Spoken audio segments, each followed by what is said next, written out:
no doubt about how much Americans love movies. $6.54 billion was spent on movie tickets in 2022. But have we stopped for a minute to consider what we are spending our money on? In elementary school, we all learned about the structure of a story, or in this case, a movie. You have the introduction, inciting incident, rising action, climax, falling action, and resolution. But what I don't remember learning about was examining the influence movies have on our culture, ideas, and lives. Think about the last time you watched a movie. What was the general plot? Take the famous Christmas movie Die Hard, for example. Have you ever contemplated John and Holly McClane's marriage and why it's in shambles? Or the kids' movie Sing, where all the men in the movie are either in prison or mentally and emotionally absent. Or even deeper, in Shawshank Redemption, when Red is reading a letter left by Andy Dufresne. Hope is a good thing, maybe the best of things, and no good thing ever dies. Hope in what? And how do we know that it's truly good for it to never die? We watch movies well as a practice to carry this over into our daily lives.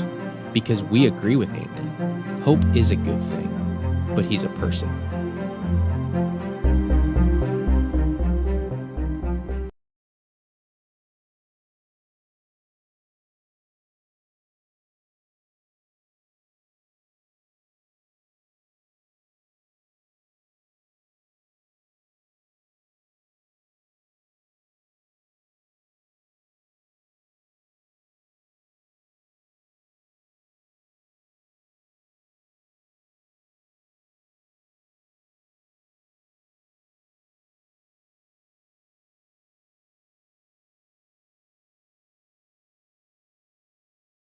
Set up, but that's okay. That's okay. I'm not gonna still show some hospitality and be welcoming, but yeah, I'm doing well. It was a good week, and I'm excited to see how this goes. I actually, even though we do a movie podcast, I don't think I've watched an Oscars ceremony in years, and I couldn't tell you the last Oscar ceremony that I watched.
Yeah, yeah, I'm sure.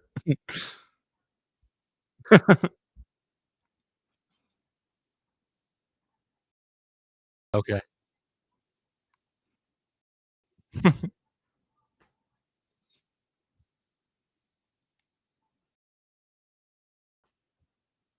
And or if you want, just look, go to your local post office. Wanted dead or alive, Andrew Rappaport. There I am. No, Nick's like on his way to the post office right now to collect that money. Yeah.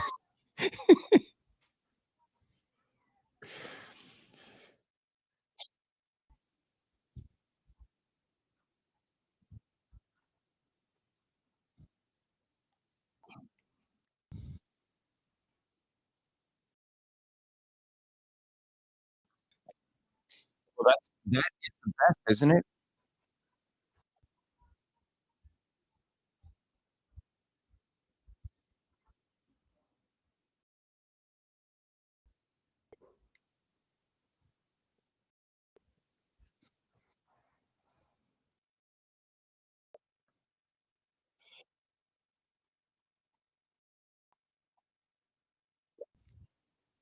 So, Nick, you got to carry the show right now.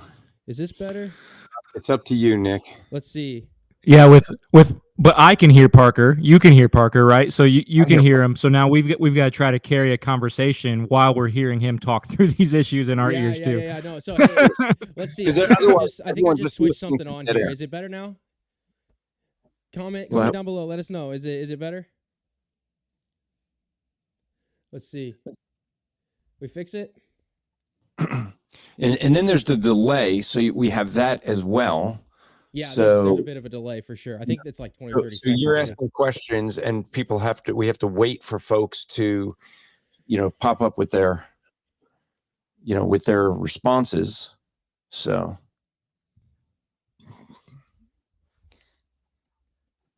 I'm not seeing any comments on X talking about it. They can hear me. They can hear me faintly now. Faintly. Let's see. Check. The question is anyone complaining that they can only hear Parker faintly? I know, right? That's the question, for folks, put in the chat, which would you prefer? Just Nick and I, or do you actually want to hear Parker? I know. People like you guys more than they like me, for sure. I don't know. Let's see if we can boost the audio here, and we will keep going. Sorry, guys. We appreciate you guys hanging on. Folks on X here, is it an issue? I don't see anyone commenting on X, but can folks on X hear us? If you're on X, let us know if the audio is working. Because I am wondering if it's just a YouTube issue or not. Let's see here. YouTube is already trying to censor you. They are. They don't even want to wait for you to break any kind of, I don't know why. Any kind of copyright issues or anything. They're just gonna start right off. So Parker, I just opened up X, turned the volume up, and I can hear you through my phone on X. Yeah, but am I quieter than everybody else, or I don't want to clip? You weren't on my phone, but I guess I can't speak for everyone else listening. So all of the audio on my end is turned up. I'm not really sure. Let's see, 1 and 2, 1 through 4 here. Let's see what this looks like. All of this looks the same to me. Yeah, you sound fine on X. The volume level is fine. Okay. Yeah, you're good on X. I'm good on X. All right. Yeah. Let me go over to. My wife was actually sending me text messages, so I want to thank my wife for help. She's the audio person. She's helping us out tonight.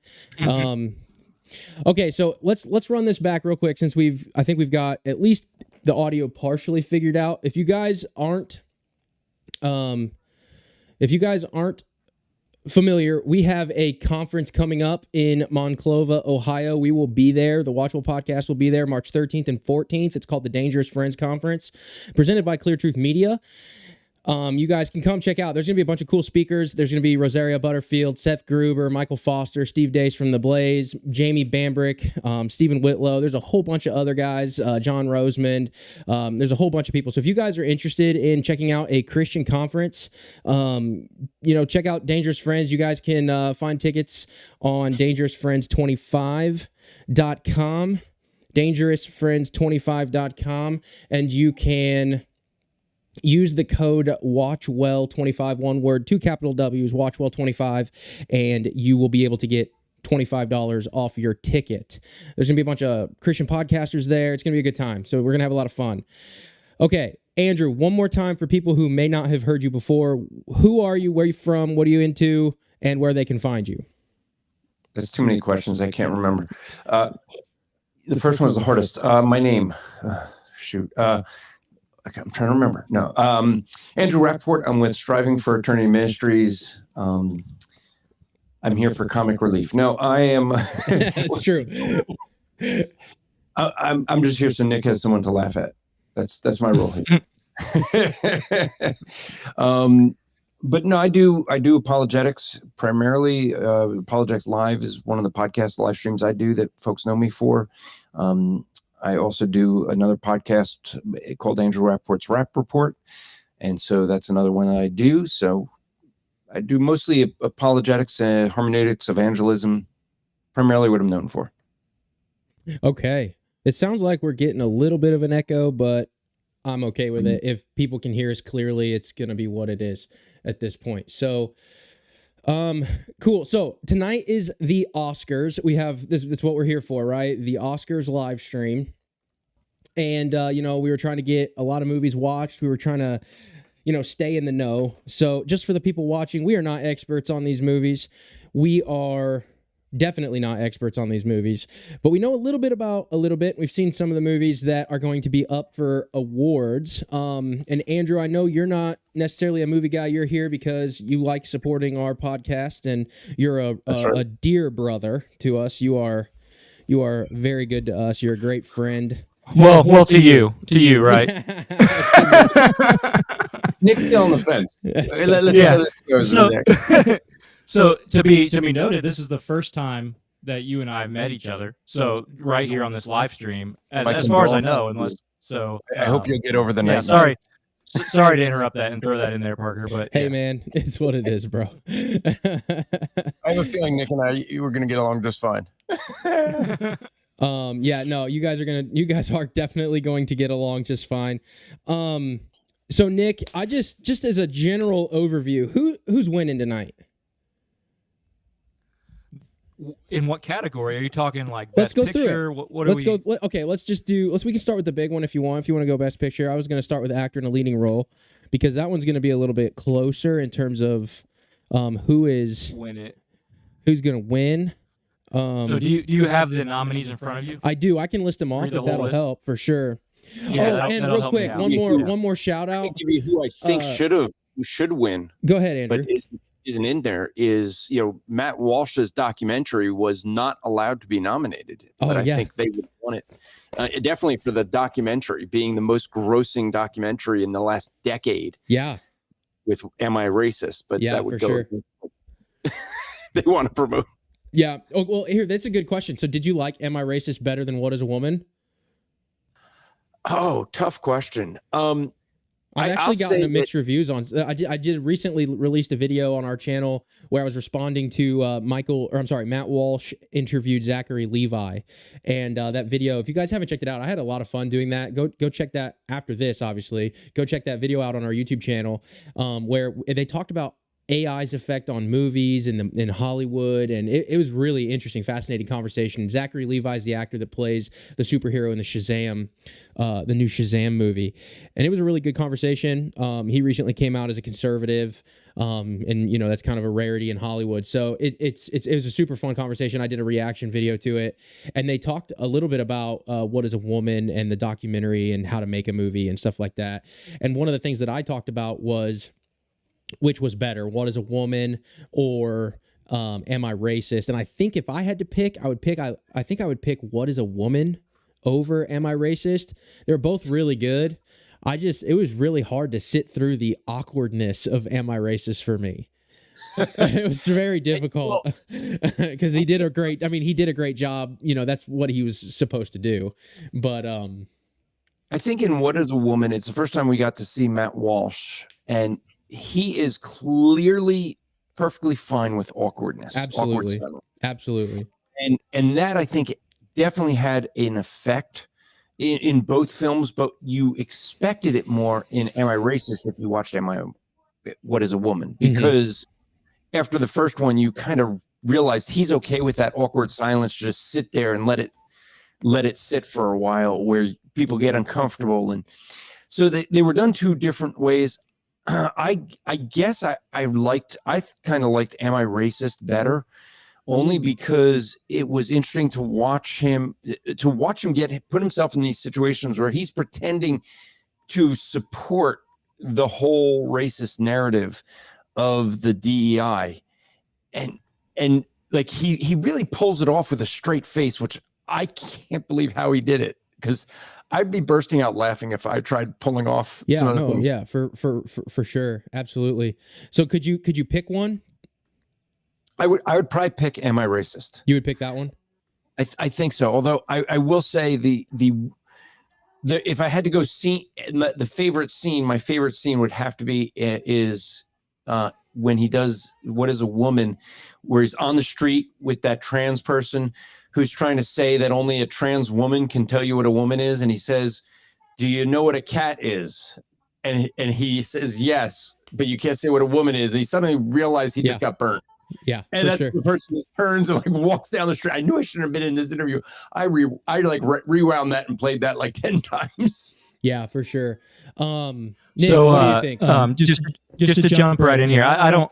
I actually haven't seen Am I Racist, so I don't know. I couldn't pick one between the two, but it looks like we've got the Oscars on officially, and it's opening with a performance of Wicked songs by Ariana Grande and Cynthia Erivo, however you say her last name. But didn't know if you wanted to jump into that. But so that's what we're seeing now on the Oscars. And I don't, yeah, it's not on certain social media. That was a big. It's not showing up on mine yet. Sorry, hang on. I want to see if I can pull it up. What time is it? So right now they're doing 7:07. It is 7:07. Let's see if I can pull it up here so some people can see a little bit. Go ahead. You can go ahead with your thought, Nick, while I do this. So yeah, I guess I'm not on social media as nearly as much as I should be, but I guess there was some like controversy, or I guess it wasn't controversy. That's an overstatement, but it was that the cast of Wicked denying that they would have a performance, and then kind of like the worst kept secret kind of thing. But yeah, so they're opening the show with that. But I think weren't we getting ready to talk about categories and what we think might win and all of those things? Yes, we were, and I'm trying to pull up the stream right now, and I don't know if it's going to let me. It was letting me earlier, and now this is being funny. I'm sure it's probably some copyright thing, but we'll just keep going as long as Nick, as a co-host, this is where you make Parker look good. He goes and does stuff behind the scenes, and you steal the show.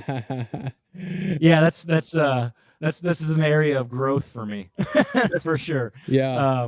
Making Parker look talking, making Parker look good is certainly difficult, but I like that. I'm okay with it. But even off the cuff speaking and talking and all that stuff, all that comes along with the podcast. But so Andrew, have you seen Wicked? Parker said you're not a movie guy when he introduced you. I am not. I do not really watch movies. I'm pop culture illiterate. So basically what people like to do is they like to give movie quotes and music lyrics, and just to see that I have no idea what they're saying. But we had talked before this. Parker was saying if some folks could jump in, and so I support the work of WatchWell. So I was like, yeah, if I could be helpful. But yeah, so why would I come in? Well, very simple. I wanted to start a game. Can I talk about the game that we want to do, Parker? Yeah, let's do it. Yeah, that's a great idea. So you take care of that. So Nick, we were talking about an idea for a game, kind of like the bingo card, but a little different.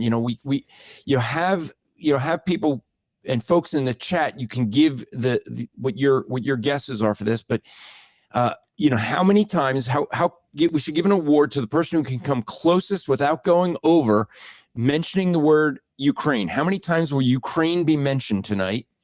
And you can't go over, so you got to come up with a number. And then we can come up with some different ideas. I think you had some different things there, Parker. You wanted to. Let me see if I could find the image you had. So while you're doing that, I could look at the signal. I can throw the image up if you want the image. We were looking at doing some fun things. It's going to be a little bit more difficult to do it if we can't pull the feed up, but hey, I'm still game to game to try here. You're talking about the virtue signal counter, Andrew? So your virtual signal counter. Yep. Okay. So it's on screen now for people listening here. Okay.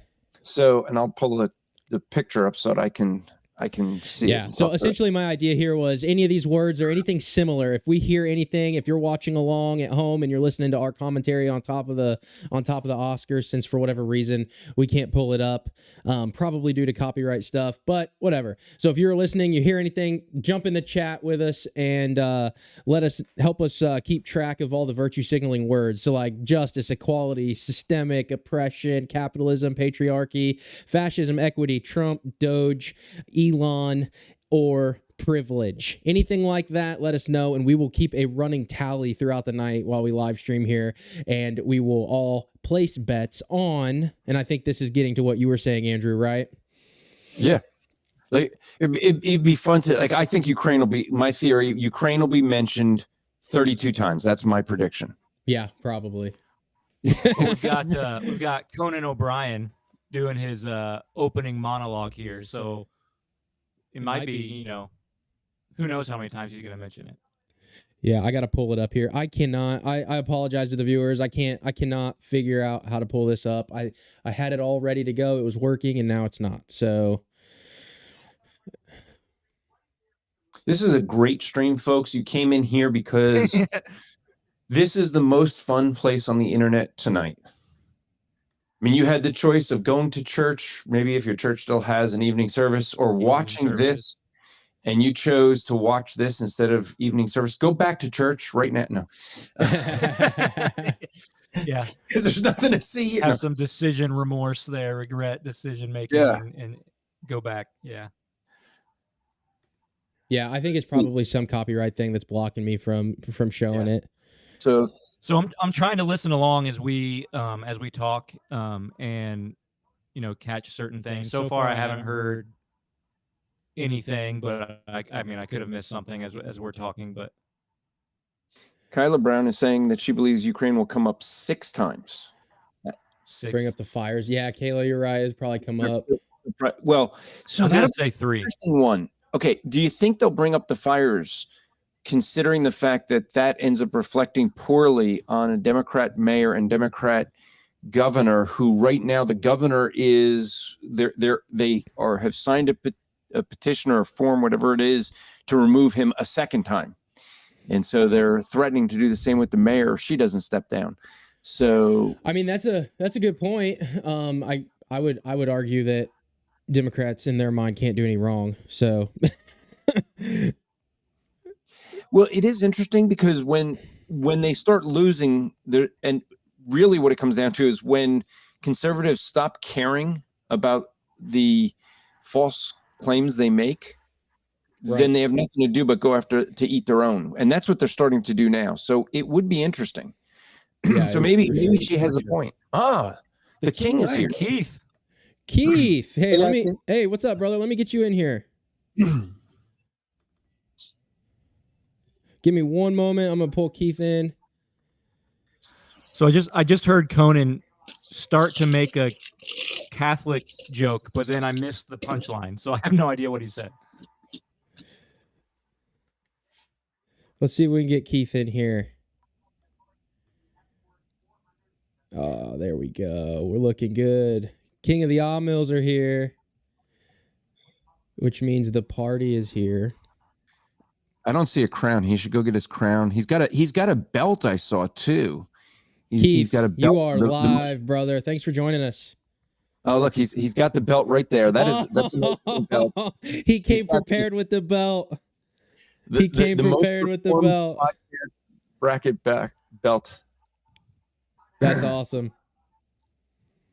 Yep, he's got the Reformed Podcast bracket title. He won this year. So if you guys don't know, if you guys are watching, you're not familiar, Greg from Dead Man Walking Podcast, actually every year he does an annual Reformed Podcast bracket. There was 130 some odd podcasts up against each other. And your Calvinist, that's right, ladies and gentlemen, your Calvinist came out as the victor. And that's Victor, Victor. Not vicar. That would be something different that we would reject. But this he won the podcast bracket. He is the champ. And is this the first year you've won it, Keith? Yeah, and I just want to tell you also, I'm not doing this from my studio, so it's not going to sound great. I just wanted to jump on with you guys, but I'm actually in my living room right now, so hopefully it doesn't sound too terrible. Can you hear me okay? Hey, it's not any more terrible than this stream is already. Yeah. Okay. Well, at least I know you heard me. And when I held it, I just realized I held up the belt, and it was like a mirror to my dirty living room, so I could see people laying on couches. Looks like Jonestown the morning after.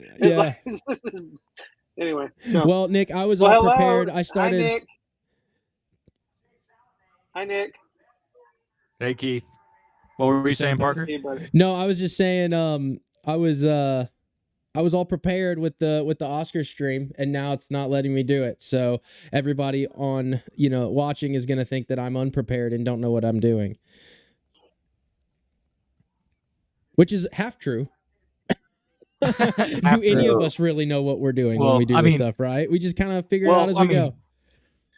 From my audio not working to start the stream to the not having the Oscars actually being pulled into the live stream, all that it's all working against us, but that's all right. This was actually just Parker's ploy to get us all together to hang out because he didn't want anyone to actually watch the Oscars because there was nothing really to watch there. And so what we could do is, Parker, you have the list of the nominations. Here's what I think we could do. Go through that for sure. We could go through that. You guys who actually watched them could talk about it, and I will give. If you guys ever remember or ever listened to Rush Limbaugh, he used to do the liberal football picks based on the names of the teams. He would figure out who the liberals would vote for to win each game every Friday. He'd do the. So I'll do that. I will give the radical liberal picks of who should win. Yeah, fair enough. I'm actually trying to pull the Oscars up here on my on one of my TVs here in the studio. So while I do that, we can go through. Yeah, we're still on the opening monologue. But okay. From Conan, if you want, I can start reading some of the categories, and we can figure out what we think. Yeah, I'm good with that. You want to start with leading might role? Win, and Andrew, you can tell us your side of things over there, what you just talked about. But so let's look at. Go ahead. I'm pulling it up. Yeah. So actor in a leading role. Sorry, Nick, you cut out a little bit. We've got Adrian Brody for The Brutalist. We've got Timothée Chalamet for A Complete Unknown. We've got Coleman Domingo, Sing Sing, Ralph Fiennes, Conclave, Sebastian Stan, The Apprentice, Yura Borisov, Anora, and I know that there's a lot of hype around that movie. Kieran Culkin, A Real Pain, Edward Norton, A Complete Unknown, Guy Pearce, The Brutalist, and Jeremy Strong, The Apprentice. I can tell you, I think I have this crazy suspicion, Nick. I'd like to hear what you think, Keith, Andrew, whatever you guys think as well. But I really think that that Conclave. I have not seen the movie, but some of the things that I've heard was it was a something to do with the Pope, all the cardinals going to the conclave to find the new Pope, and there was this Trojan horse of some homosexual character that was trying to become the Pope, and that kind of was surrounding the plot. And with everything happening with the Pope, I think that one could go either way, to be honest with you. You guys have any thoughts on that one? So you think Ralph Fiennes would win Best Actor, or you just think that movie might win Best Picture because of that? I think I don't know, because it looked really good on screen, but I don't know. I guess what I'm saying is it could go either way with the more liberal kind of plot line from what I've heard. It could obviously not win at all, or because of everything surrounding the Pope's health issues, in reality, it could win. Is kind of what I'm playing with. What do you guys think? So from what I know, your description right there of the movie is the first description I've gotten of it. So I've heard a lot of people praise it as a really good movie. So I wouldn't be surprised if it won some things on that.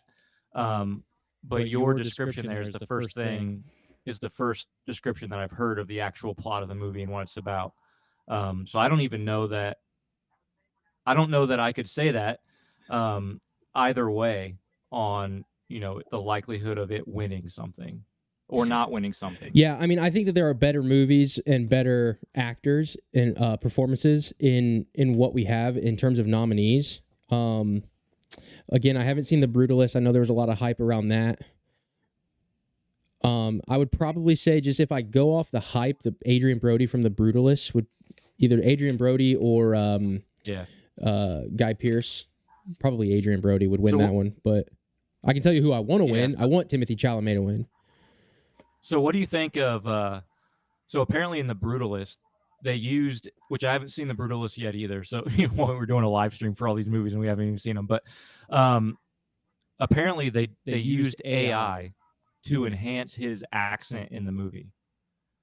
So that being the case, and I don't know how much it was enhanced or how much it was changed, but do you think somebody should be able to win for Best Actor if a portion of their performance was fake or generated that way? Ooh, that's interesting. I'll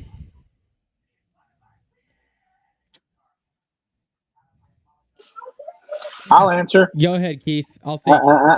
I think that's a great question, Nick. I think it is very thoughtful, but at the same time, I would have to say that if we limited it, like for instance, take Avatar, for instance, right? Mm-hmm. Avatar, the guy acting in the character of Avatar would not have been able to act all of the ways that he acted if it were not for all the CGI enhancements of his look, of all those things. So we're in an age where there's an expectation of computer enhancement, and I don't know if limiting it to say, well, it's his voice, therefore it makes it unqualifiable or disqualifies him rather because it enhances voice. I don't know. That I just think that's kind of where I would say, where do we draw the line, right? If CGI is used to change someone's look, if CGI is used to change someone's other parts of their acting, why not their voice? That's again, I'm not necessarily agreeing or disagreeing. I'm just sort of throwing that out as a thought. So let me throw this out, Keith. See how this affects your thinking then with it.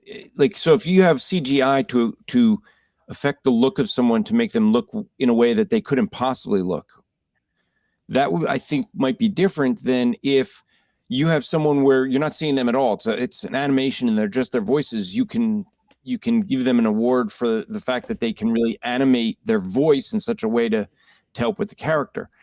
I would therefore say that this is sort of in that category, because if they're a really good actor and they're playing the part really well and the voice is part of what's helping them be that better actor, then I would argue that they're not a better actor because they're getting help with something that the CGI on their look is because they can't possibly look that way, versus if you're a really good actor, you can get your voice to have the good accent. Mm-hmm. Yeah. And that's a good thought. Go ahead. I'm sorry. No, go for it, Keith. I think that's a very good thought. And that's why I said, I think it's on the line. Yeah. I'm not arguing one way or another, except that I would say this, like, who's somebody you love as an actor, Andrew? Just some off the top of your head. Who's your favorite actor or somebody you like? Okay, I'd probably say Kirk Cameron just because I know him. Oh, okay, all right, all right. Hey, Kirk Cameron. Okay, and I do think he's a good actor. So I'm going to jump in here just real quick and interrupt you for a second. We've got one mention of the wildfires. Oh, okay, we got to count Andrew, one for your. So there's one. Yeah. Sorry, Keith. Go ahead. No, please. Yeah, I want to stick with the game too. All right. So the idea of okay, Kirk Cameron. What if he can't do a Cockney accent, right? Like, yeah. But he's still a good actor. So they're judging him on his acting ability, but the AI gave him a Cockney accent that he didn't have. It's not his accent ability, because I can't like people make fun of me when I do my denominational videos. I always try to do an Irish accent when I'm doing the Roman Catholic, and I don't. My Irish accent is somewhere between Lucky Charms and and some really drunk guy. It's like I'm a drunk Lucky. Oh, you gotta get my Lucky Charms. It's really bad.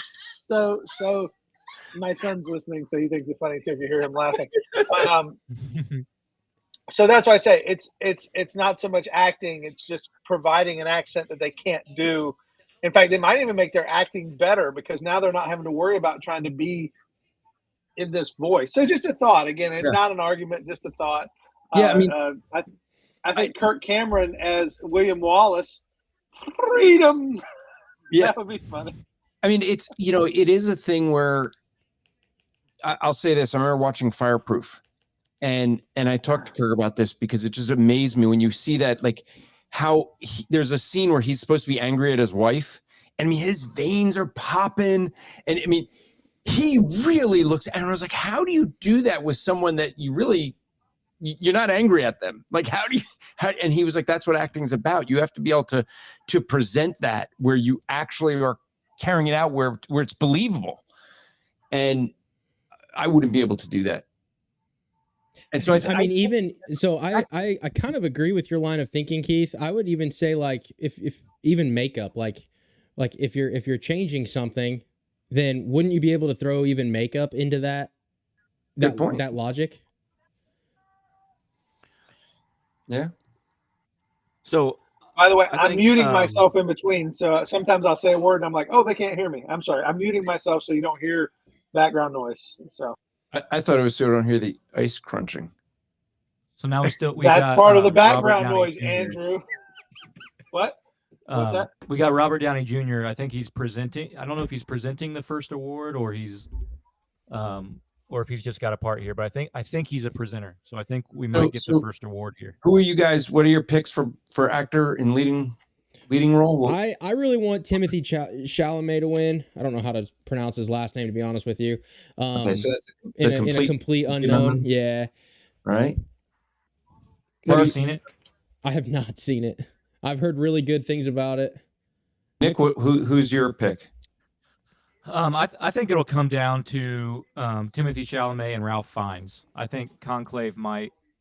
I think it was well known, and everything I've heard about Ralph Fiennes' performance would probably put him at the top. So it looks like they're doing supporting role here is going to be the first award. Supporting role? Yeah. Oh, shoot. Actor in a supporting role is what it looks like. So that's, I think you read both earlier, Parker. So that's oh, did I? Yura Borisov, Kieran Culkin, Edward Norton, Guy Pearce, and Jeremy Strong. Can I ask a question? Go and this ahead. is like shows my ignorance of Oscars because it's been a while since I've even cared. Like I just don't do Oscars. I mean, the movies that I watch don't win Oscars because they're not Oscar. I like stupid comedies and superhero movies. They usually do not win awards. They win Razzies, right? That's that's the awards that they win. But do they still have actor and actress? Yes. Or is it Yes, female? I am seeing that. I looked it up online, so yes. Okay. They do. Yeah. So that's interesting in the land of androgyny. Wasn't there some on that thinking, Keith, who's an actress or something this year? Or no, it was reversed. There was a trans man, a trans woman a guy who says he's a girl who's nominated for best female actress. Yeah, that's for the movie Amelia Perez, I believe. Which that movie has caught, like I was kind of surprised that movie's caught some controversy from progressives as well. Yeah, it has. Which I don't know why, but well, I have to. I can look that up because I heard something along the lines of somebody said something that was. So they're getting ready to announce the supporting actor. It was Kieran Culkin. Oh, for a real pain. Yep. Interesting. Pain. Well, we know we got to watch A Real Pain. Jump in here, Keith. Go ahead. If I could just say something about Kieran Culkin as an actor, If you haven't seen, a few years ago there was a I think it was a made-for-TV movie, but it was about the Branch Davidian compound in Waco, Mhm. and Mhm. he played one of the cult members there, one of the people that joined the Branch Davidian group, and he was the only survivor. He played the guy who was one of the only survivors. That is an awesome movie, and he did a great job with that part. So I didn't see this movie he was in, but I saw that. He is a good actor. So Yeah, congrats he on the is win. really good, and he's he's Fuller in Home Alone. So Yeah, there's that legend. Legend. and he wet the bed. Right. Go easy on the Pepsi. So taking it back to Amelia Perez. Taking it back to Amelia Perez, I think it's Carla. How do you say her name? Carla Sofia Gascon. Does that sound right? Sounds right. It says in late January 2025, controversy erupted when journalist Sarah Haggai resurfaced old tweets from Gascon posted in Spanish around 2020. These include racist remarks about black people, commenting on George Floyd's murder, Islamophobic statements about Muslims in Europe, criticism of diversity at the Oscars, swift backlash, blah, blah, blah, blah, blah. The same, politically correct stuff that... This goes to my liberals eating their own comment. Yeah, that's right. No, you're right, Andrew. You're right. And most of this, it came out like after the Golden Globes, right? Because Amelia Perez won a ton of Golden Globes. Yeah. I think it might have won in one of those actor-actress categories. I'm not sure. I think Zoe Saldana won for it, but I don't know if she was leading actress or supporting actress. But since then, it's kind of died down as a legitimate candidate in these categories. I'm actually really now. Obviously, I haven't seen any of these. I really tried to get to the Brutalist, but I couldn't make it happen. But I was really surprised with everybody talking about the Brutalist. I'm surprised that didn't win. For the Golden Globe. Or for this. I thought that there was gonna. We'll see. I mean, there's still a lot of time left, but I was thinking that the Brutalist was gonna take a lot of the awards just from the marketing and everybody talking about it. Yeah. So what? Back to that conversation about the AI. If you guys are okay with that. Yeah.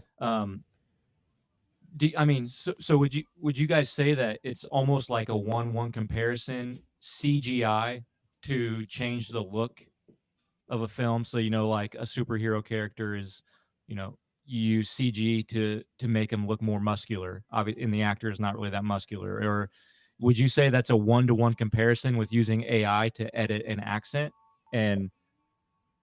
Or is it because what I'm thinking is the actor still has to act strong.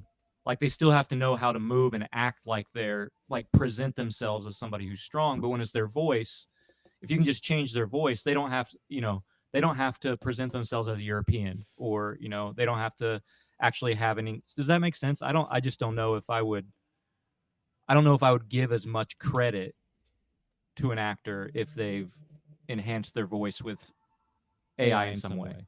I don't know. Yeah, no, I mean, I think it definitely raises a good point. So like for those that are still watching, this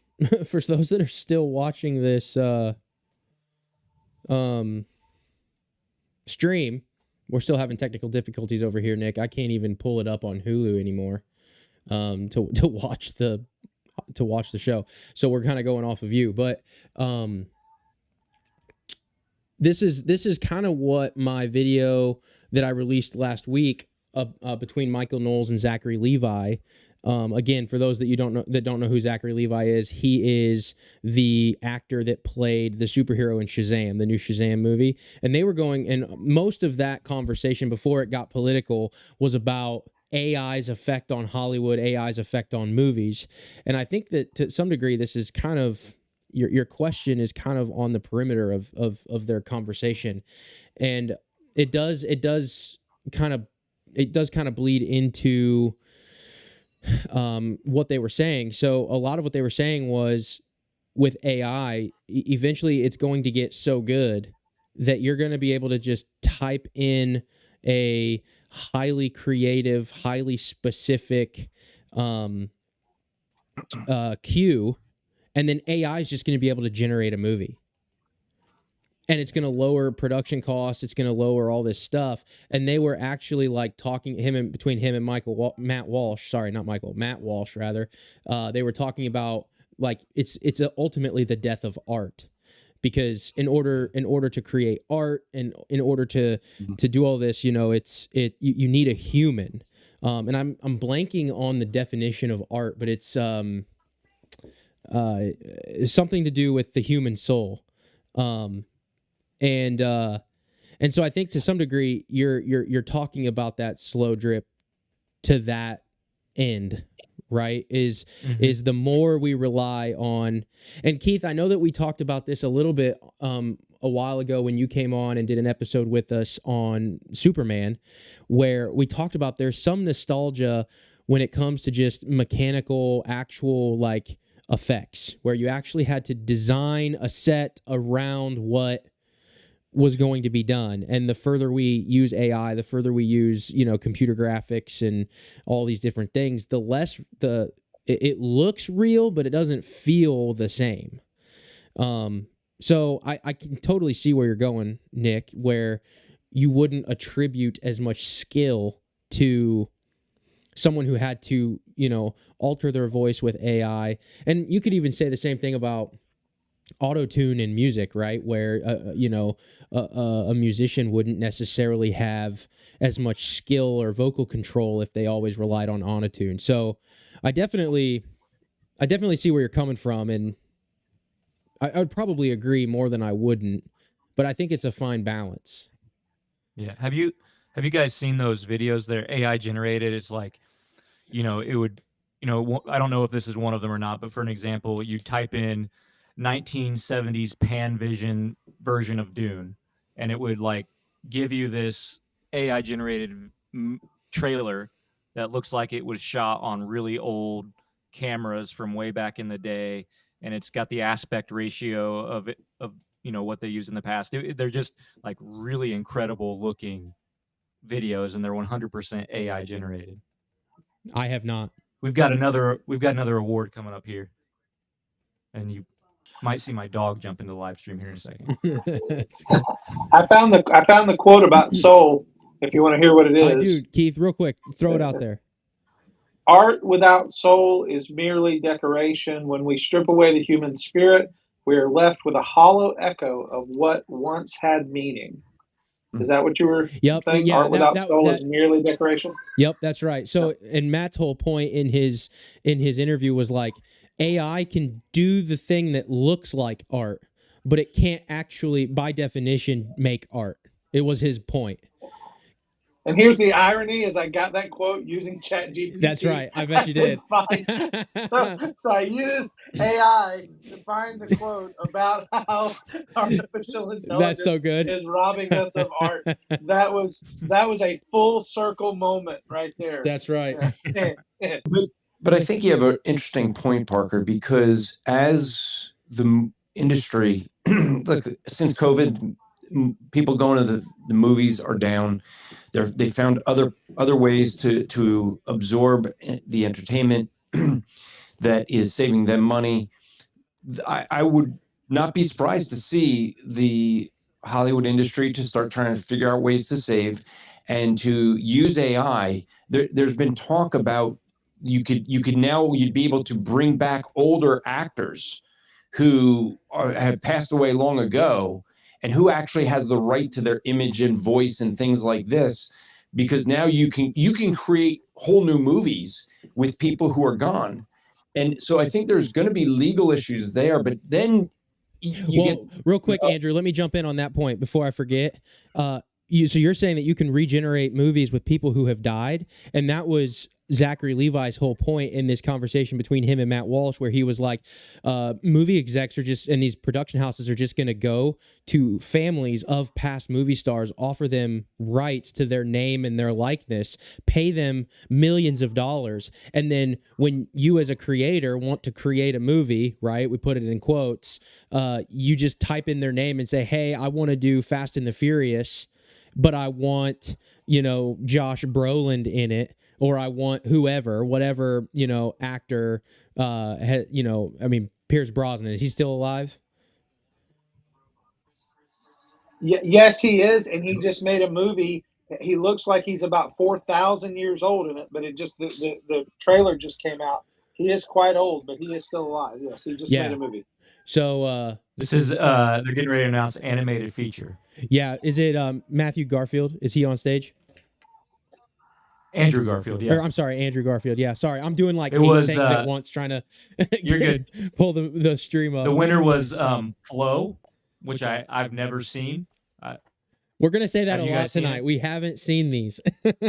No, but I've seen The Wild Robot. Yeah, it was really good. And I did see Inside Out too. The Wild Robot, I'm kind of surprised The Wild Robot didn't win because it was really good. It was really good. Well done movie. Yeah, I would actually, if you guys haven't seen Wild Robot, Andrew and Keith, I would recommend you guys seeing it. Okay, now I think we got it up here. I had to call in my beautiful bride to help. She's bowing over here in the doorway. She's great. So let me finish the thought. Yeah, I'm sorry, Andrew. I didn't mean to cut you off that long. I got to take off. You knew that I had limited time because. Yep. No, as important as this live stream is to me, my bride is more important, and I'm gonna. Amen, brother.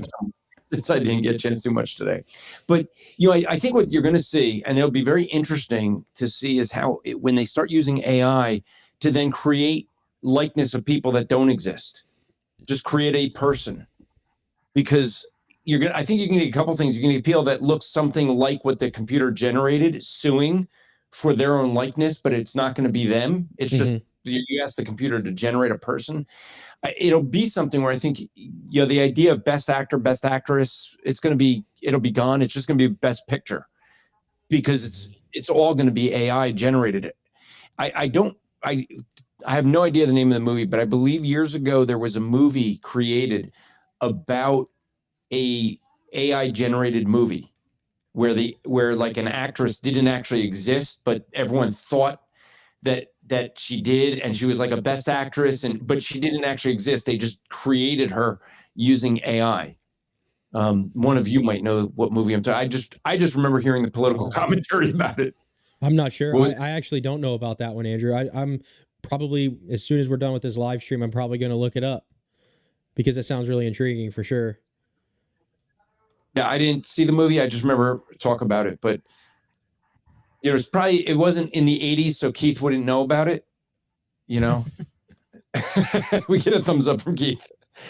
Hey, I just want to say thanks for having me on, folks. If you're going to watch movies, one thing you should do is watch well. Hey, I like it, brother. Andrew, you're always welcome, buddy. One more time before you hop out, let everybody know where you are, where they can find you, all the things.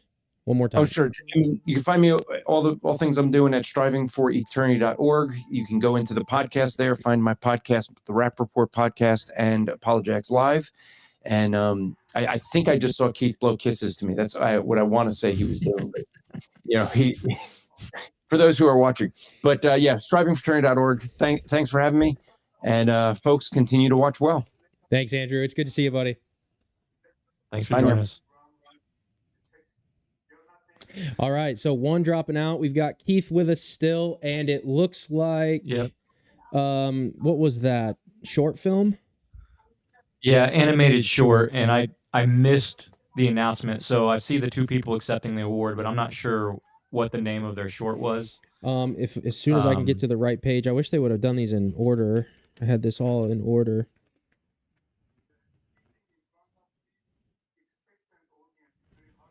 I'd be interested to know how many people have actually seen these shorts, or do they just get seen at like festivals? Yeah, because I don't even know where you go to watch these? Like, where would you, if you're interested in watching these short films, where would you even go? I don't know. Animated short film. Here we go. In the Shadow of Cypress. That's what won. That's what this is. In the Shadow of Cypress. Okay.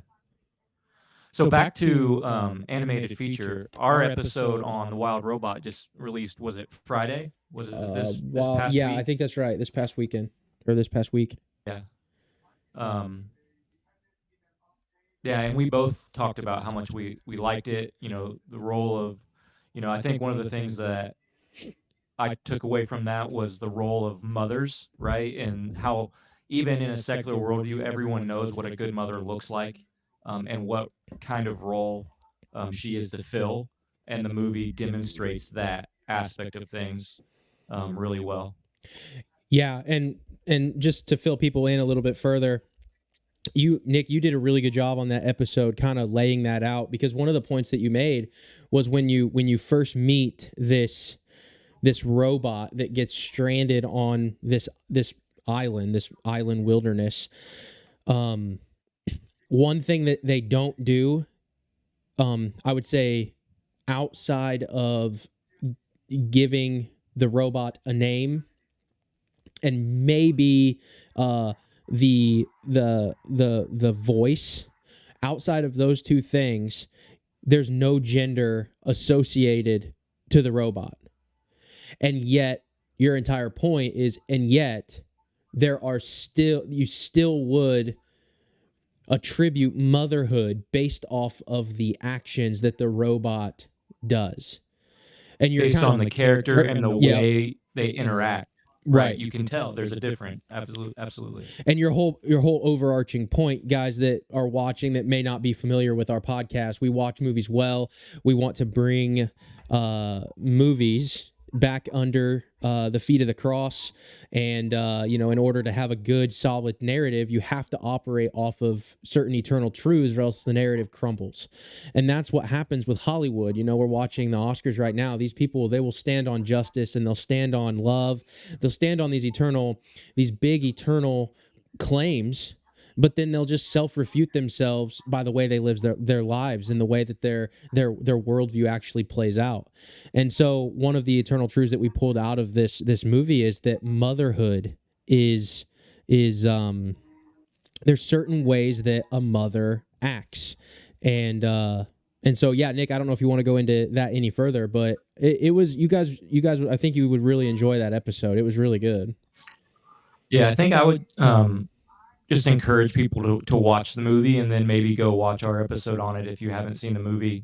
Do that first, but just watch it knowing that everyone knows, whether they, regardless of the worldview they claim, everyone knows what a good mother looks like. Everyone knows the way that a good mother interacts with her children. You can go to, and we, as Christians, we can go to Proverbs 31 and we can look at, various other scriptures and things like that and have a foundation for that.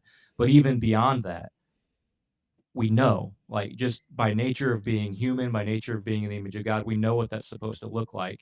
And much of the progressive worldview tries to refute all of those things. But even in a secular place like Hollywood, they can't help but refute their own worldview and show us that we all do, in fact, know what a mother looks like and what is what kind of character and attitudes and relationships are inherent in that.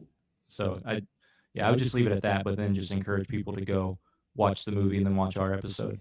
Yeah, and we've got a few more comments down here saying that that last award they were shouting out, it was the short film was won by Ukrainian riders. They shout out their country and those fighting.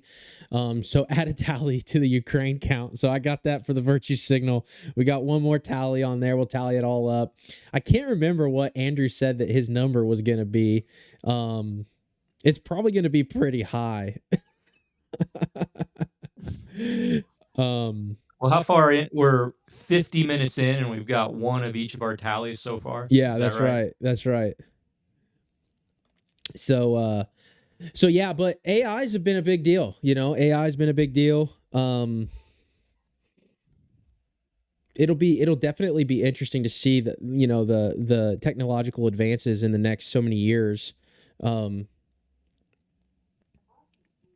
with how, I mean, a lot of people say that Hollywood's just going to die because, I mean, part of the idea is, why would you go see a movie when you could just create the movie you want to see with AI,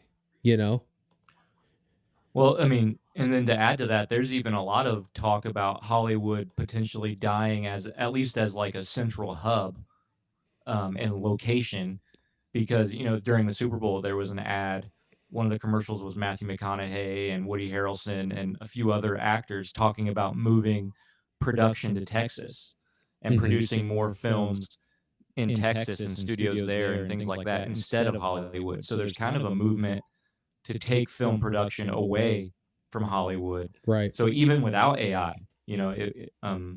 Hollywood as an entity might not have a lot of time left unless something changes. Yeah, for sure. Keith, I want to get you in here. Do you have any thoughts on AI or anything like that? I know you talked about Nick's original comments before, but has that ever crossed your mind? Like, would you go see another Superman movie if you could just sit at home and type into whatever makeyourOwnmovie.com and make yourself Superman? Well, before I answer that, I do want to go back and just mention something, because you're talking about Hollywood ceasing to be the sort of the fountainhead for all entertainment and things like that. I remember a few years ago sitting at church with a lady, and she said, I don't think we're going to be going to the theaters in the next few years. I think everything's going to go to streaming. And I said to her, I think you're wrong. I think that the studios need the money that comes from the box office. I don't think things are going to go to streaming. I now admit I was wrong. I mean, the best movies that have come out in the last couple of years went straight to streaming and made their money through streaming services, which is amazing. I never thought that would happen. And I do fear that very soon, and when I say soon, 10, 15 years, I think the box office, I think the theater experience is going to become so much. Because when I was a kid, that was where you saw movies. I mean, you saw a new movie, you went to the theater. I went to the theater 2 or 3 times a month because I wanted to see the new movies, and I wanted to see the trailers for the new movies. None of that is a reality anymore. If I want to watch a trailer, I look it up on YouTube. If I want to watch a movie, I honestly, the last movie we saw that was new, it was Jen. What was that movie? What was that movie we rented the other day? What didn't we rent, or we bought a new movie because we were waiting for it to come out? Dogman. My kids wanted to see Dogman, and we wanted to go to theater, but we just never had time to go to theater. And it was out, and we bought it. Right, it was out like a month after it was in theater. It was available. So I'm in this regard, I'm. Oh, by the way, my daughter Hope says hi. Hi, we're live streaming, so just say hello. Okay, sorry. I normally don't do this, guys. I couldn't go out to my studio. And No, you're fine, Keith. You're fine. I told you low key, man. This is all fine, man. Costume design award is being presented now. Yep. You can see also the paint, the fact that the wall behind me needs to be painted. So very, very, very low key. You are fine, brother. But that's just a thought. Here, you can come say hello. My son wants to say hello too. All right. Hola. How's it going, JJ. buddy? Okay, we're on the live stream. Okay, so but the idea about CGI and all those things, I do think, like when James Earl Jones died, he gave the rights to his voice to Lucas to Disney so that they could continue to make Darth Vader films and use his voice.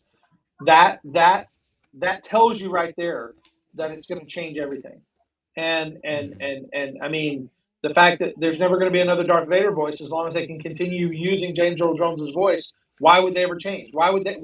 If Peter Welker, who did the voice for Optimus Prime?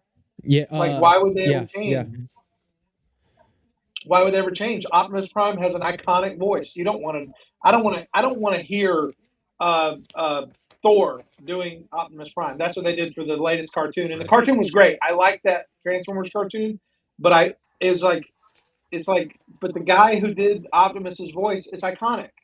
So I do think it's gonna affect a lot of things like that. And maybe for the best, maybe for the worst. I don't know. But I was so wrong when I said it's not. The theaters aren't going away. How are the studios going to make their money? Hey, they found a way. They're like Jurassic Park. Life finds a way. If there's money to be made, the studio will find a way. Yep. Yeah. It'll just be really hard to compete with $300 million budgets, $200 million budgets when you can just pop something out with AI and, what is it? $10 a pop? Less than that, probably $2, because it does, time and production costs and everything. It'll be really interesting. I have one other thought though. Yeah, go for it. One thing AI will not do is AI will not be able to.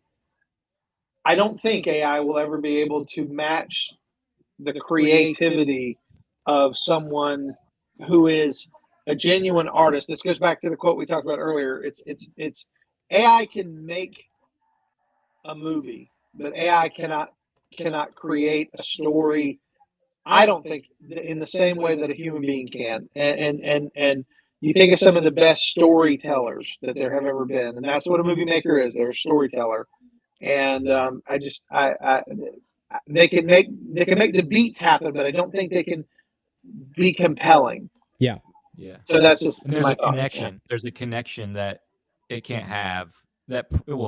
I would think it can't have. But do you think so? This is really kind of going back to that video I was talking about that I did, that reaction to Zachary Levi and Matt Walsh. Do you think that AI will get smart enough to be able to scan every single movie ever?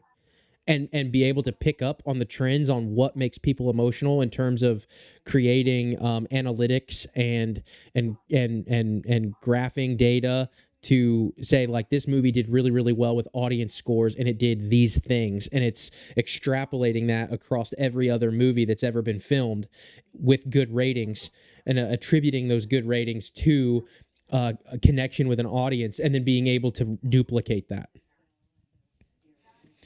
Like, I want to say no, but I don't know. I really kind of think that it could have an effect. I don't know enough about AI to say one way or the other, but it sounds like something's out of a sci-fi movie that it would do. I really don't know. I don't. Yeah, it does sound like something out of Eagle Eye, right? Remember that movie, Eagle Eye? Yeah. Mm-hmm. I think AI will kill us before that happens. I think AI is just going to turn on us. We're gonna be dead meat. So we'll have to worry about it. Yeah. Well, we can all agree, no matter what you think, we can all agree that we're headed towards something bad when it comes to AI with how much it'll be able to do. Maybe. Yeah. Well, I mean, we're supposed to take dominion of everything, right? Maybe it can be primarily used for God's glory. Who knows? Somebody can take it in a direction that's good. I don't know. So are you going to be first in line for Elon's Neuralink chip, Nick? Oh, absolutely not. No, not a chance. See, this is where I'll take the Neuralink. If I can upload books, that's all I want. I want to be able to upload books. I would take it. Yeah. And that sounds crazy, but yeah. I don't know. Hard drive, just one costume design. It's just software update. It's like, hey, Keith, can you hop on a live stream? Sorry, man, I'm updating. So who won right here? It should come up on the screen here in a second. I missed the announcement. This is still costume design? Yeah, still. It was a really, really long intro. It was. So this is a complete unknown conclave. Wicked one? Yeah, Wicked. Yeah, Wicked one. I'm not surprised by that. Not at all. I would have picked either. I probably would have either picked. Either. What'd you think of the costumes in Gladiator? Would you have picked that one? Gladiator 2. I thought the costumes were as good as the first Gladiator. Mm-hmm. My only complaint about the costumes was they didn't bring the helmet back.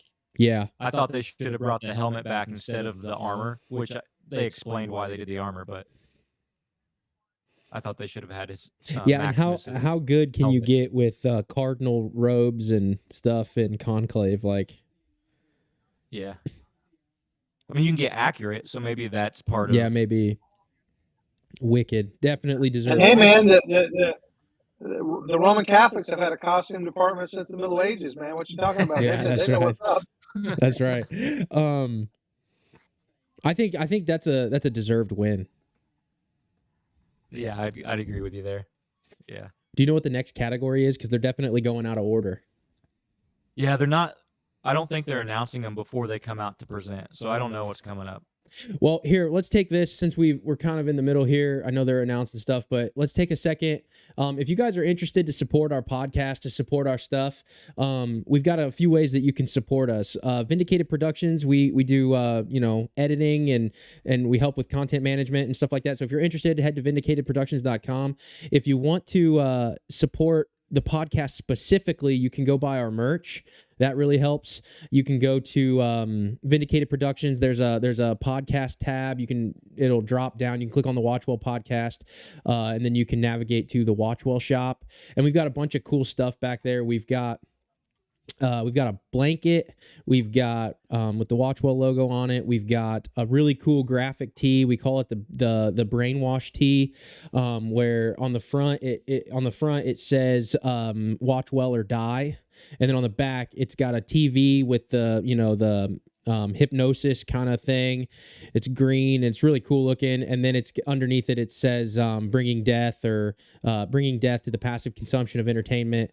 So really cool stuff back there. There's hoodies. We've got the 5 Solas collection where you can get a hoodie. It says Sola on the front, and then down the arm of the hoodie there are one of each of the 5 Solas. So if you're interested in supporting us, we'd really appreciate it.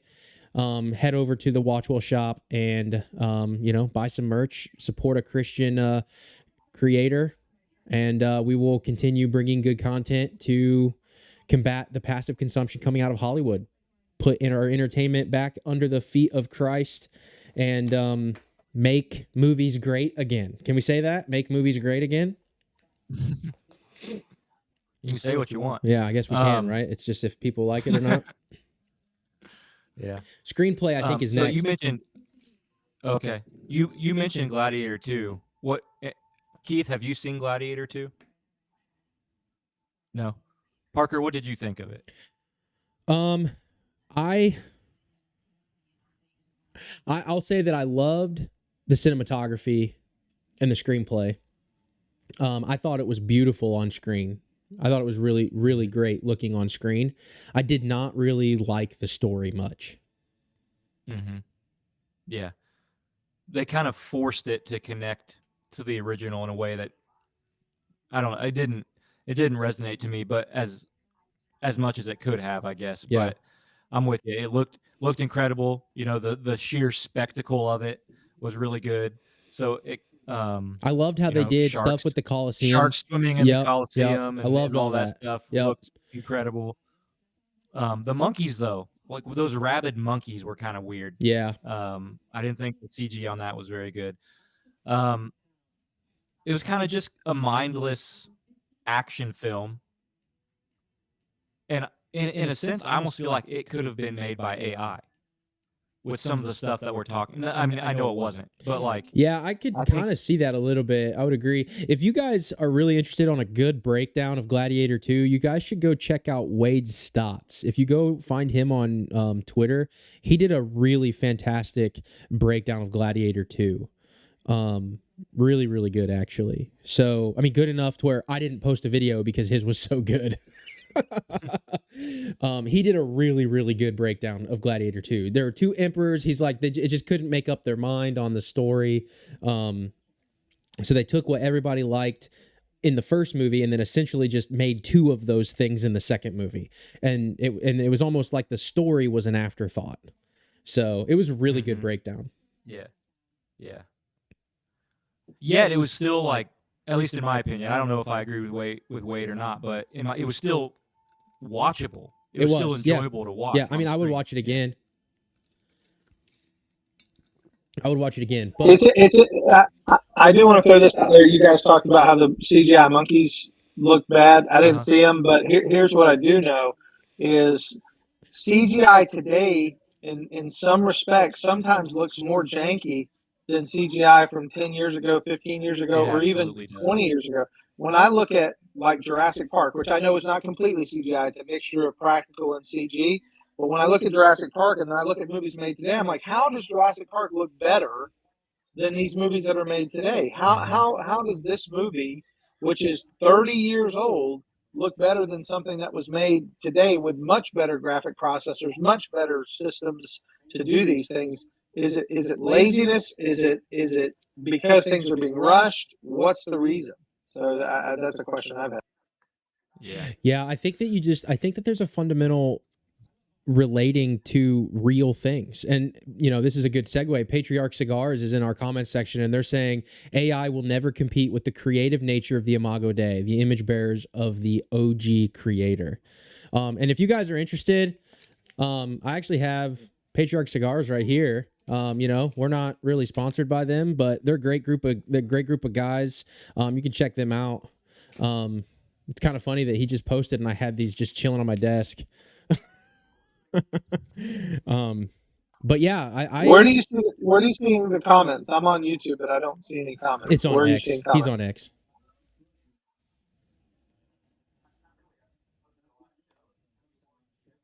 Let's see. I think Conan's trying to be funny again.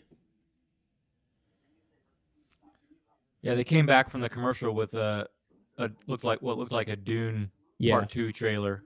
So I think they're probably maybe they're going to go to a cinematography award, or maybe it is screenplay. I don't know. We'll see.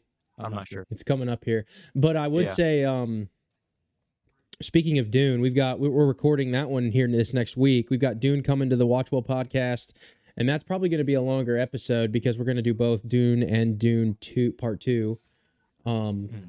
And there's going to be a lot to take away from that. It gets into all kinds of stuff. We're probably going to jump into matriarchy. We're going to talk about religion. We're going to talk about man-made religion, probably. We obviously don't script our episodes, but dude, there is so much in those two movies about a lot of things.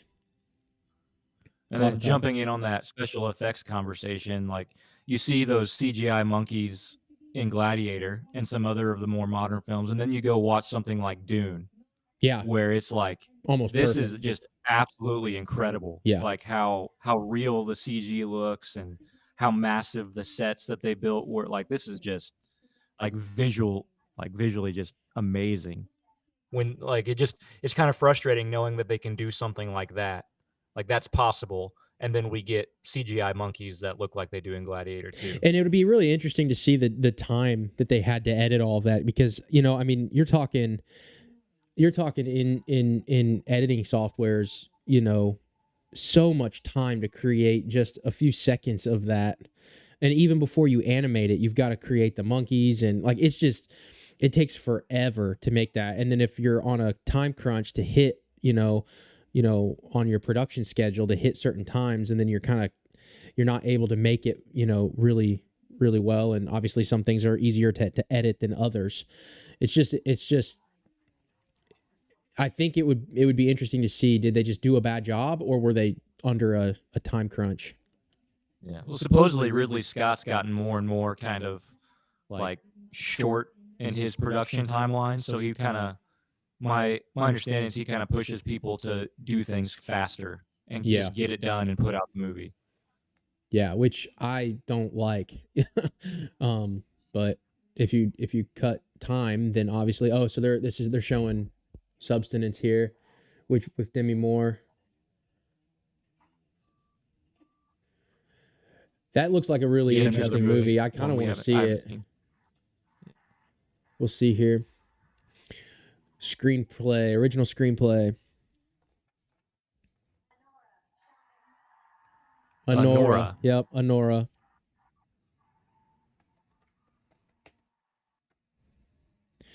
So here's a good question, because we're all kind of like movie guys. For a really long time, I was super interested in like screenplays, and I even bought several screenplays and read them and all kinds of stuff like that. But as a viewer, when you're watching a movie, how do you know if the movie has a good screenplay or not? How do you think that translates on film? And then a kind of a side question: do you think a movie can be a good film but have kind of a lackluster screenplay?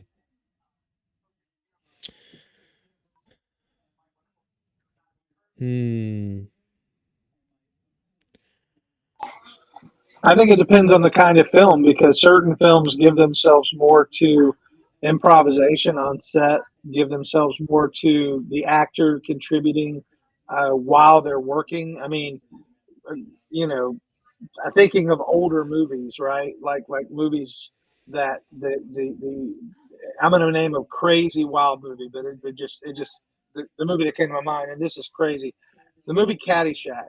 Okay, I know it's crazy. I know it's a terrible example, but it's a movie that was written literally day by day as they were going through it. Like they were changing things.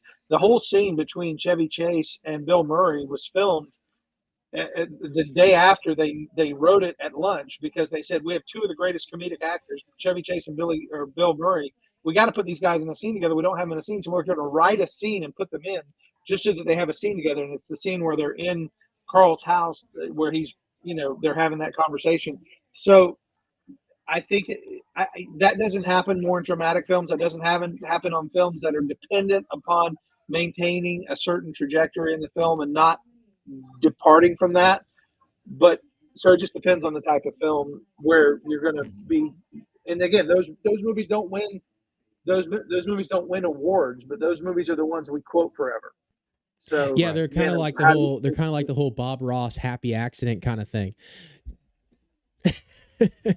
Right? Yeah, but again, they last forever in our minds. These quotes, these it's just how, again, what makes something valuable is to me, humor is hugely valuable. Mm-hmm.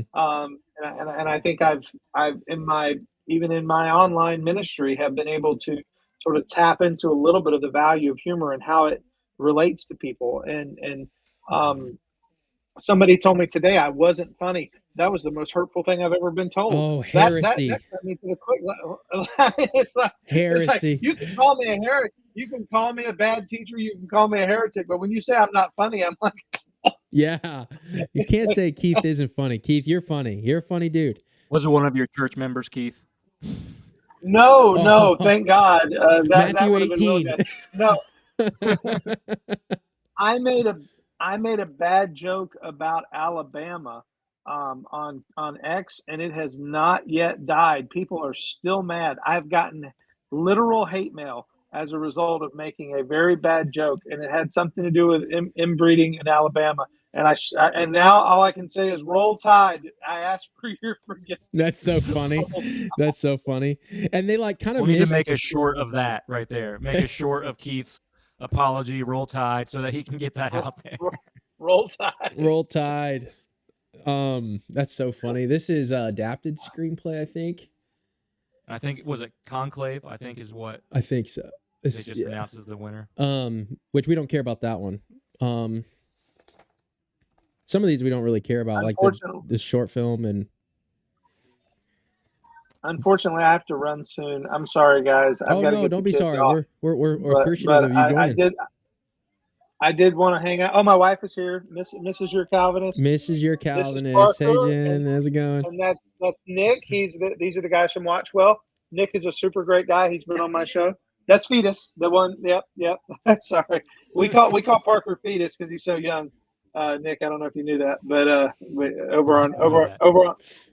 on my show, I called him a fetus one time as a joke, and it kind of stuck. And now every time he's in the channel for my show, he's the when he says the word "we," fetus. Nick, I just want to be clear. When he says the word "we," it means all of his people in the comment section call me fetus now. Yeah, that's my posse. That's his posse. It's like posse's posse. It's like that's what we call the people. Yeah, it's like 250 people. Like, hey, fetus. It's like WatchWell Podcast logs on. Hey, fetus. It's so funny. Yeah. Hey, at least we'll know when we'll know when we have audience crossover now, though. So we will. Yeah. That's right. Oh, absolutely. Yeah. But guys, I do got to run. I love you both, and I appreciate you inviting me on. Sorry I can't stay for the rest. Hope y'all have fun. Yeah. Thanks, Keith. We appreciate you too, man. Thanks for coming on.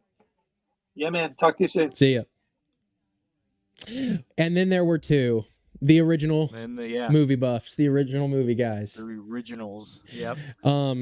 Well, this has turned out to be pretty pleasant. You know, we've got 77 people on X, and how many people? We got a few people on YouTube, and we haven't been banned. We haven't gotten any channel strikes, but that's because we haven't shown any of the the stuff. We couldn't do what we wanted to do. Therefore, that's right. So we're fine. That's right. So if we keep looking at the glass half full, we'll make it, right? Yep. But that was a lot of fun seeing those guys. Really appreciate them coming on. Best picture, Nick. That's not the next award, though, is it? No, I don't think it is. They're going to probably save that one for last. But I really, really, really want Dune to win. Yeah, I think. Yeah, I was talking to my wife earlier. Actually, I was talking to my daughter, too, and I just said, hey, out of all of the movies you saw in the theater last year, what do you think was your favorite? And she talked about a couple, but I asked my wife, and then she asked me, and I said Dune 2, because I didn't see it in the theaters last year, but it was released last year, obviously. But yeah, I think Dune Part 2 was the best movie that I saw from 2024. And then second, I honestly, in terms of the nominees for Best Picture, I would put Wicked second for me. I haven't seen all of them, so I might change my mind in the future. But I think that's agree. how they rank for me. I would agree for sure. Yep, I would have to agree. I'm really excited for our review of Dune. It's going to be long. I think it has the potential to be our. Yeah, I was just going to say that. I think it has the potential to be our longest episode. So we may have to do the entire episode talking about like both movies, but then release it like part 1, part 2. I don't know if you guys are on X and you're willing to jump into the chat. Would you let me know if you guys are willing to do like part 1, part 2 of long form discussions on a podcast, or would you rather just get a 3-hour episode and then just segment your way through it? I'd be interested to know what you guys would more likely consume, because sometimes I wonder, if hour is good and then like you can at least, commit to that and then get another hour and it's easier to break things up like that, or if a full thing would work better. We're always trying to get better and put content out that's, the best for you guys to consume and stuff. So if you guys be willing to be to like Mike Winger, 8-hour videos. Yeah, that's right. 8-hour videos. So if you guys would just help us out and, offer some feedback, that'd be really helpful. And then we would just probably do what you guys asked for. But yeah, Dune is going to be an interesting one. Wild Robot, we've talked about that a little bit. And I'm still really interested. Nick, have you heard anything about The Substance? Are you familiar with that at all? Because it was pretty interesting. No, I just know that Demi Moore won. Was it? I don't know if she was supporting actress or well, she's the lead role actress for the Golden Globes. So yeah, for the Golden Globes, she won Best Actress at Golden Globes. Yeah. But I haven't seen it. Well, it's like kind of a weird horror movie, but not horror. Yeah. It's like it kind of comes off as like a horror thing. I think it's from what I know of it, the very brief research that I did, it's about this Demi Moore plays this model, and she's aged out of her career, and they come out with a pill that like takes you back to your prime, and then there's like side effects that start to happen to her because she made that exchange. And I think that's kind of a brief description of the plot. I mean, I can look up a little bit more here. Yeah, I know everyone, when people talk about it, there's something like keeping the balance or something significant about balance of some kind. Or... Yeah, so it's a body horror film. Elizabeth Sparkle, it follows her, a fading Hollywood star who hosts a popular aerobics TV show after being fired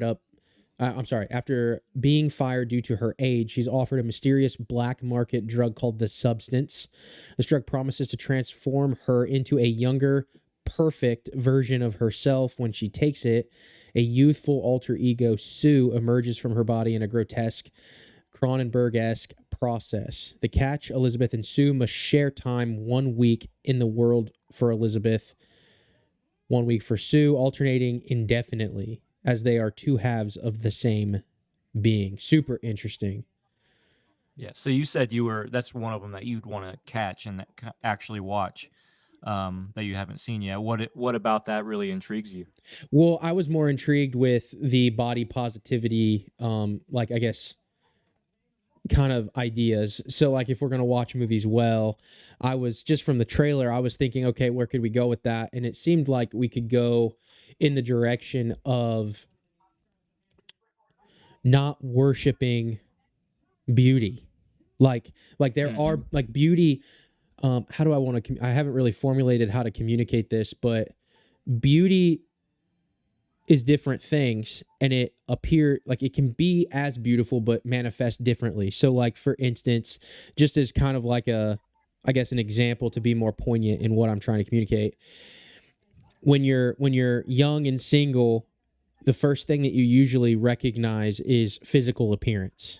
And that is what you would define as beauty, right? You're attracted to the other person, and then maybe you decide, okay, well, maybe I dig a little deeper and, learn about the personality and go on a date, and you start doing that. But usually the first thing, after you've been married for 70 years, that beauty is going to look different. You're not going to necessarily, I'm sure you'll still be physically attracted to your spouse, but it is different, and there's more equity in the relationship and raising children and going through hard times and building something together as a unified marriage. And that in and of itself is beauty. So it's almost like an exchange. But in this story, we have this model who is so wrapped up in her physical appearance, and then in order to get that back, because I obviously haven't seen it, but it would be interesting to see what her relationship life is like, and if she's got kids, and what other bits and pieces surrounding the character look like. She takes this drug instead, and then has to deal with the consequences of something that's abnormal. And then from there, you could probably go plastic surgery. You could go anything of vanity at that point. So those are the kind of things, as I was watching the trailer, that were rolling through my head. But I guess that's kind of all I've got right now until I watch the movie. Yeah, so we got makeup and hairstyle right now. They just announced the winner, and I talked over it, so I didn't hear what they said. The substance? Makeup and hair? I think it's saying the substance. Is that what the substance? Okay. Yeah. I can double check that. So with that movie, it seems like there's probably a lot of maybe we could talking about the glory of growing old. Right. Yeah.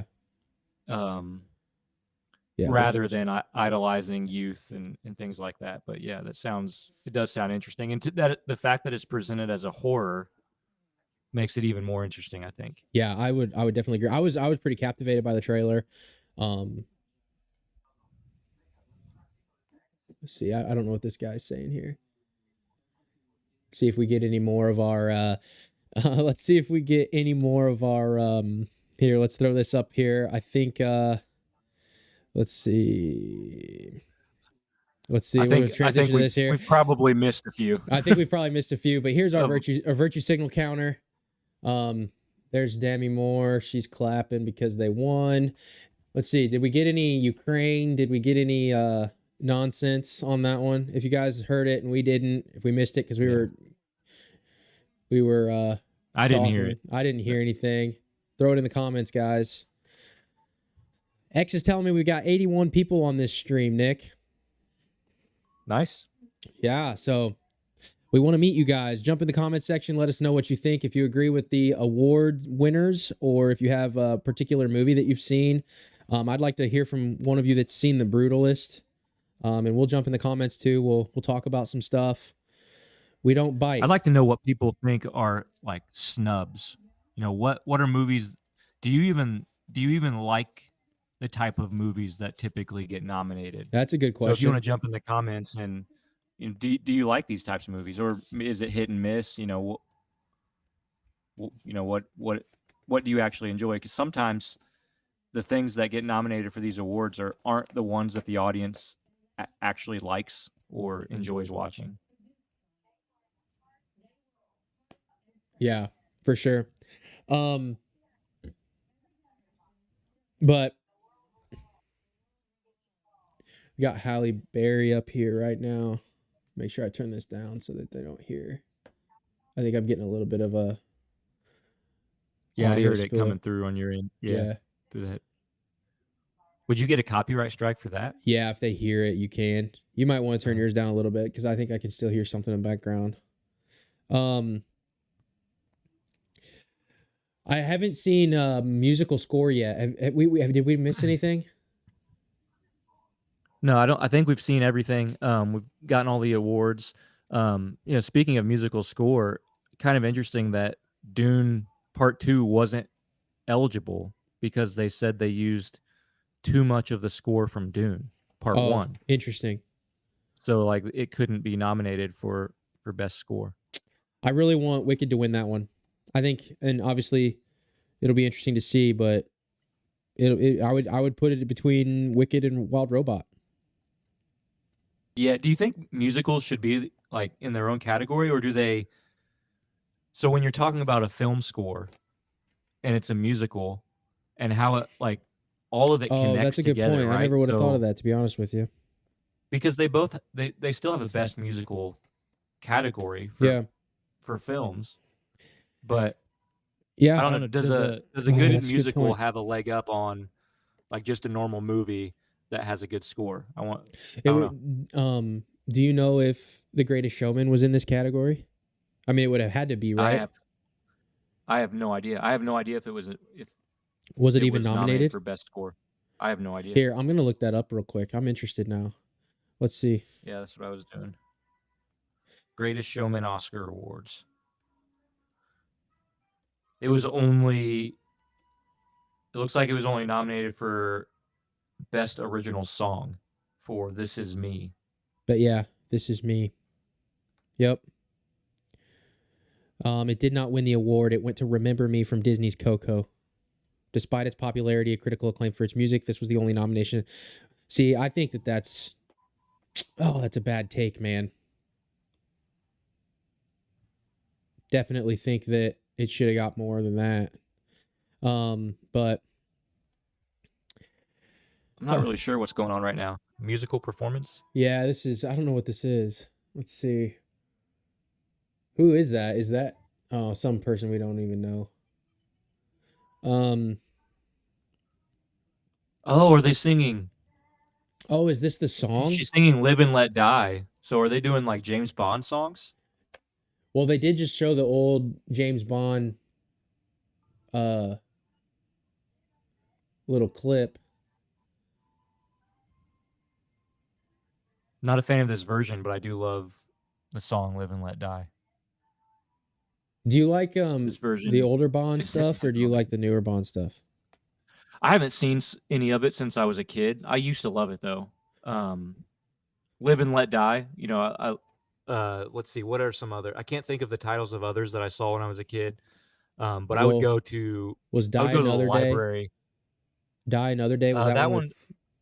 Well, it depends on what you mean by. Depends on what you mean by old. That one's Pierce Brosnan. Oh, I guess you're right. Sean Connery. Yeah. Oh man, I guess that dates me a little bit. I don't know if I've seen any of the Sean Connery ones.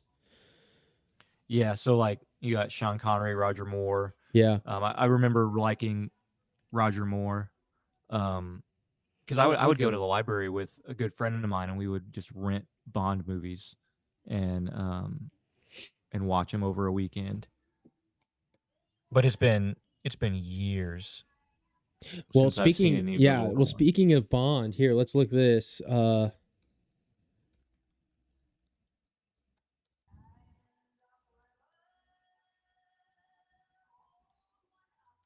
Yeah, they're just doing a medley of Bond songs. I'm looking this up right now. I'm super interested. Now that we're talking about James Bond, I recently heard that there's going to be a new James Bond. Let's see. Produced by Amazon, right? Didn't they give the rights to Amazon or creative control of I think I heard the something like franchise that. to Yeah. Amazon? Here are the list of the names currently speculated to be in line for the new James Bond. Recent news and discussions as of March 2nd, 2025. Aaron Taylor Johnson's number 1. Stuart Martin, James Norton, Josh O'Connor, Henry Cavill, Idris Elba, Theo James, Tom Hardy, James McAvoy, Michael Fassbender, Paul Mescal. So I think I'd be good with anybody. Anybody on that list, I think I'd be okay with. if I had to pick my I don't know all of them, but I don't know either. If I had to pick one, I think I would go with either. Ooh, that one's tough. Probably.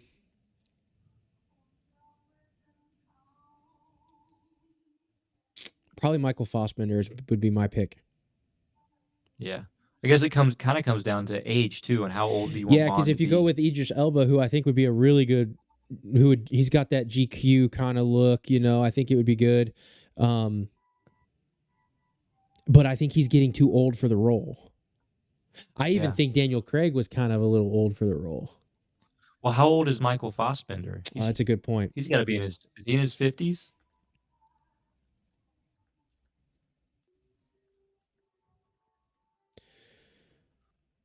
Aaron Taylor Johnson might be kind of the best fit from an age point of view, at least from the ones that I know. Let's see. How old is Michael Fassbender here? Seeing. Shoot, come on, work. I think the internet's crashing. He's 47. You're right. So I would even say that's a little too old. Do you think he could pull off younger though? Because that's also a thing. I don't know. It depends on the story. Yeah, where are they gonna pick up the story? Are they gonna start way back at the origins? Like, are they gonna have Bond as an already established, and pick up somewhere in the middle or near? I don't know. It just depends on the story, I guess. Mm-hmm. Yeah.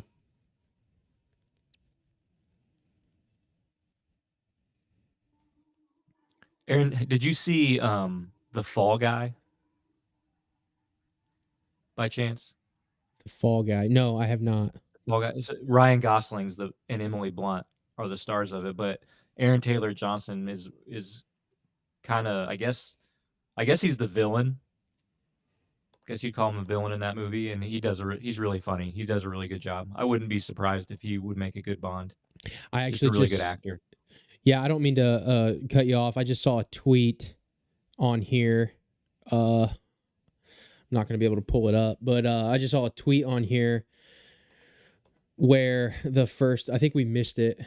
Obviously we did, but the first acceptance speech, who was that? Shoot, where's it at? Sorry, I've got like 8 screens opened on my computer to do this. Kieran Culkin said that he made a promise with his wife or something. I think he made a promise with his wife. That's what it says. Made a promise with his wife that if he won an Oscar, they could have more kids.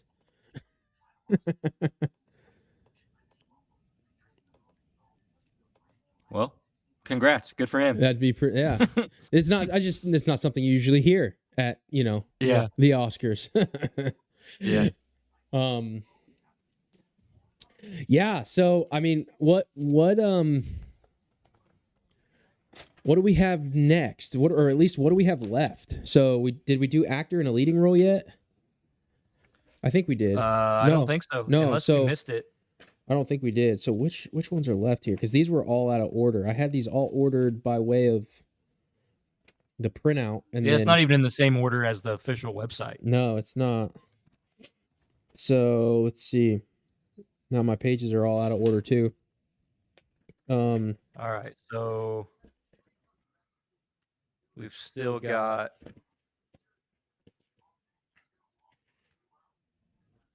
Best Picture, Best Actor, Best International Film, Best Live Action Short Film, Best Supporting Actress, Best documentary feature. Man, there's still a lot left. There's a lot left. Editing, best director, cinematography, original song. Yeah. Documentary, cinematography, original score. Did they do documentary short film? Effects. Did they? So they must did. have. Yeah, there's a lot left, man. Best visual effects, film editing. Yep. Production design. Yeah, there's. Yeah, we'll just ride along. We're It's here. gonna be like yeah. I think it's scheduled for 3 hours, starting at 7. So we're halfway through. So they're gonna have to pick things up here to get through it all. Especially with they're kind of going at a snail's pace here. They are for sure. We want to know. Let's see. Tribute to Bond seems like weird time filler. Not a fan of these miscellaneous musical numbers. We aren't either. Get to it, right? I agree with you. They're going a little slow. But we've got 106 people on X, guys. If you are interested, you can into our content. We do movies, theology, and we have a podcast called the WatchWell Podcast. And ultimately, the idea of the podcast is to pull out and observe the truths that Hollywood must use, the eternal truths. Sorry, I just had something come across my screen. Anyway, so what we do is we watch a movie, we pull out the eternal truths, and then we just kind of observe what Hollywood will, when they're a hypocrite. You know, they have to use the eternal truths to build up their narrative, and then they reject those truths when they make a movie and push their message. So we want to make a biblical case and submit everything back to the feet of Christ, and just point out their hypocrisy, make movies great again. So if you guys would go ahead, subscribe to me at Real Parker Brown. Just hit the follow button. You could head over to Nick at Nick Sloan. You can follow Nick. He's my co-host right here on the stream. And we've got the podcast, and we make YouTube content and stuff. You can find our podcast, the video podcast on YouTube, and then we're Apple, Spotify, everywhere you consume podcast content. So yeah, definitely check us out. We would appreciate the support. Let's see. What else is coming up?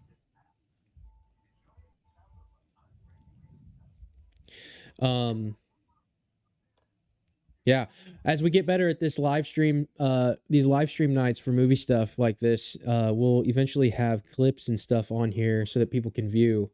But tonight it just didn't work out with copyright stuff and all of the things. So still getting used to the whole fair use thing.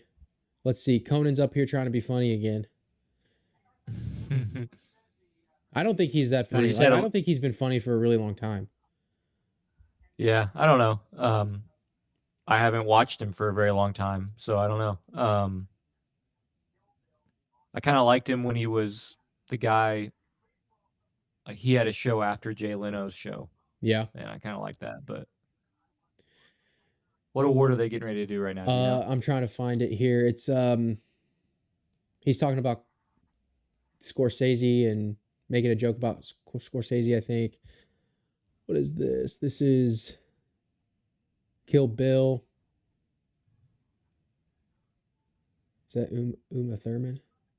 Yeah, it is. Man, how old is she? Maybe. Is it? I'm not sure. If it is, I don't recognize her at all. No, that can't be her, right? It's something Ukraine. Here, I'm going to mute and I'm going to turn this up so I can hear it a little bit.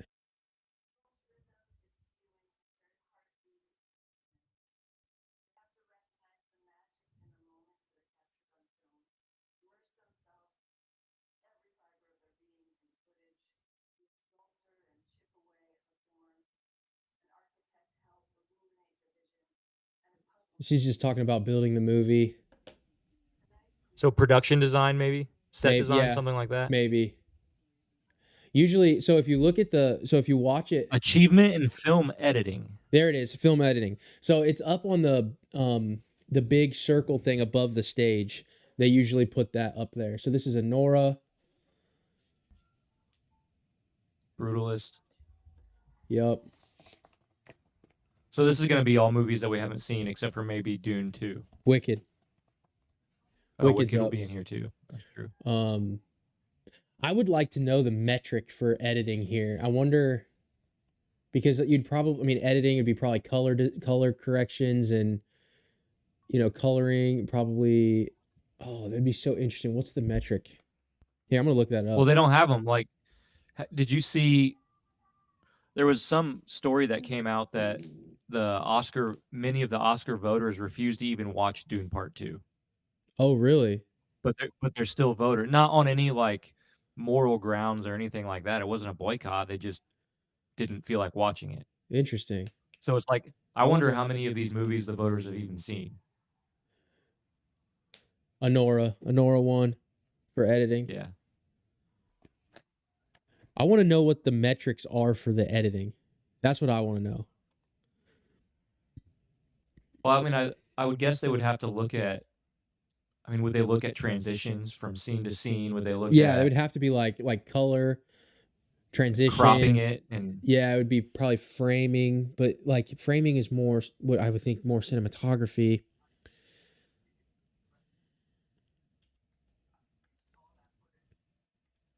and sound editing has its own category, right? So the sound wouldn't necessarily fit into this.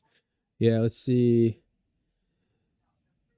Criteria for best film editing through its film editing branch. While the Academy doesn't publish a granular public checklist of specific criteria, governed by general rules outlined in the Academy's official guidelines. So it's got to be 40 minutes long. Film qualification, 40 minutes long. You have a theatrical release of qualifying or in a qualifying city during the calendar year. Play nomination process, voting by editing branch. Members of the Academy film editing branch. Nominate candidate for best film editing. All active and life members of the branch can submit a nomination ballot, selecting up to 5 films they consider exemplary in editing. Still no like metric though. What makes editing Oscar worthy? Narrative clarity, rhythm and pacing, innovation, collaboration, and with cinematography and sound, impact on the film. It says editing that elevates the raw footage into a cohesive, compelling final product, often described as invisible when subtle or boldly noticeable when stylized. For example, past winners like Dune 2021 showcased meticulous pacing and chaotic action, while Bohemian Rhapsody leaned on dynamic concert sequences demonstrating the range styles that they can earn recognition. So it sounds like one metric is to not be able to notice the editing. So editing that goes unnoticed would be fair enough. Yeah. So now we have they're going a little faster here, at least for these 2 awards. We've got Best Supporting Actress, I think. Yeah. This is I saw Joan Baez.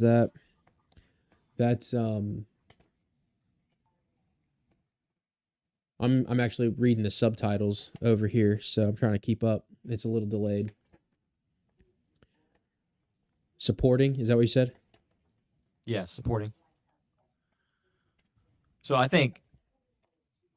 really think Ariana Grande should win. I know there's controversy over her like appearance and things like that, or not. Maybe not I really controversy, agree. but talk I do. about it. But I think she should win. I totally agree. Yeah, I totally agree.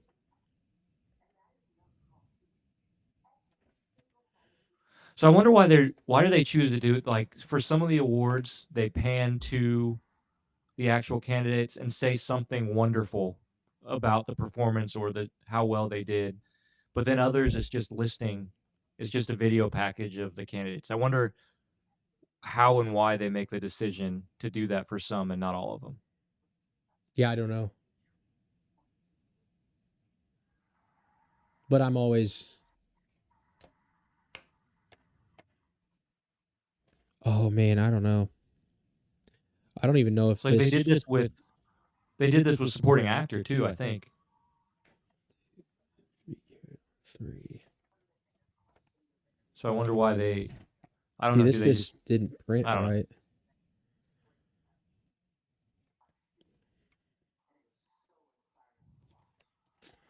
But they are taking a little bit of time to get through this one, though. Yeah. Being all super nice. Zoe Saldana's been in like everything over the past 20 years. Well, the last 20 Since years, it's all Avatar. been Marvel movies, so that's why. Right. When you have a cinema, Oh, she won. There we go. Yep, she did win. Oh man, here come the tears. I want to thank the Academy. I want to thank the Academy. I want to thank the Academy.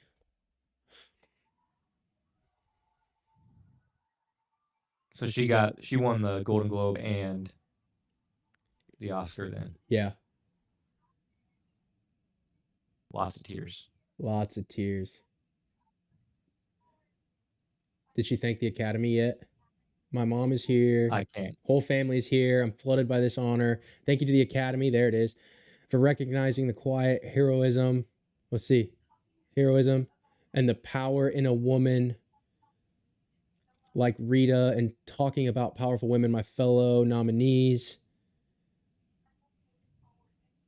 The love and community that, offered me true gift, and I will pay it forward. Thank you so much. You are a beloved character in my life. Thank you for taking the interest. Thank you for being so curious about these women to tell this story to my cast and my crew. I'm sharing this award with you. Thanks to Netflix, Ted, Lisa, Bella. Oh, was it a Netflix movie? I think so. I had no idea. I didn't know that. Amazing managers and the lawyers and the powerful ladies at the lead company. Thank you for always answering my emails late at night. So very much empowering women to do this movie. Her husband's beautiful hair. Yeah. Beautiful hair. That was kind of funny. Yeah. I enjoyed it. I thought that was funny. Let's see. You're just the biggest honor of my life is being your partner. You hung the moon in our beautiful, perfect suns. They fill our skies every night with stars.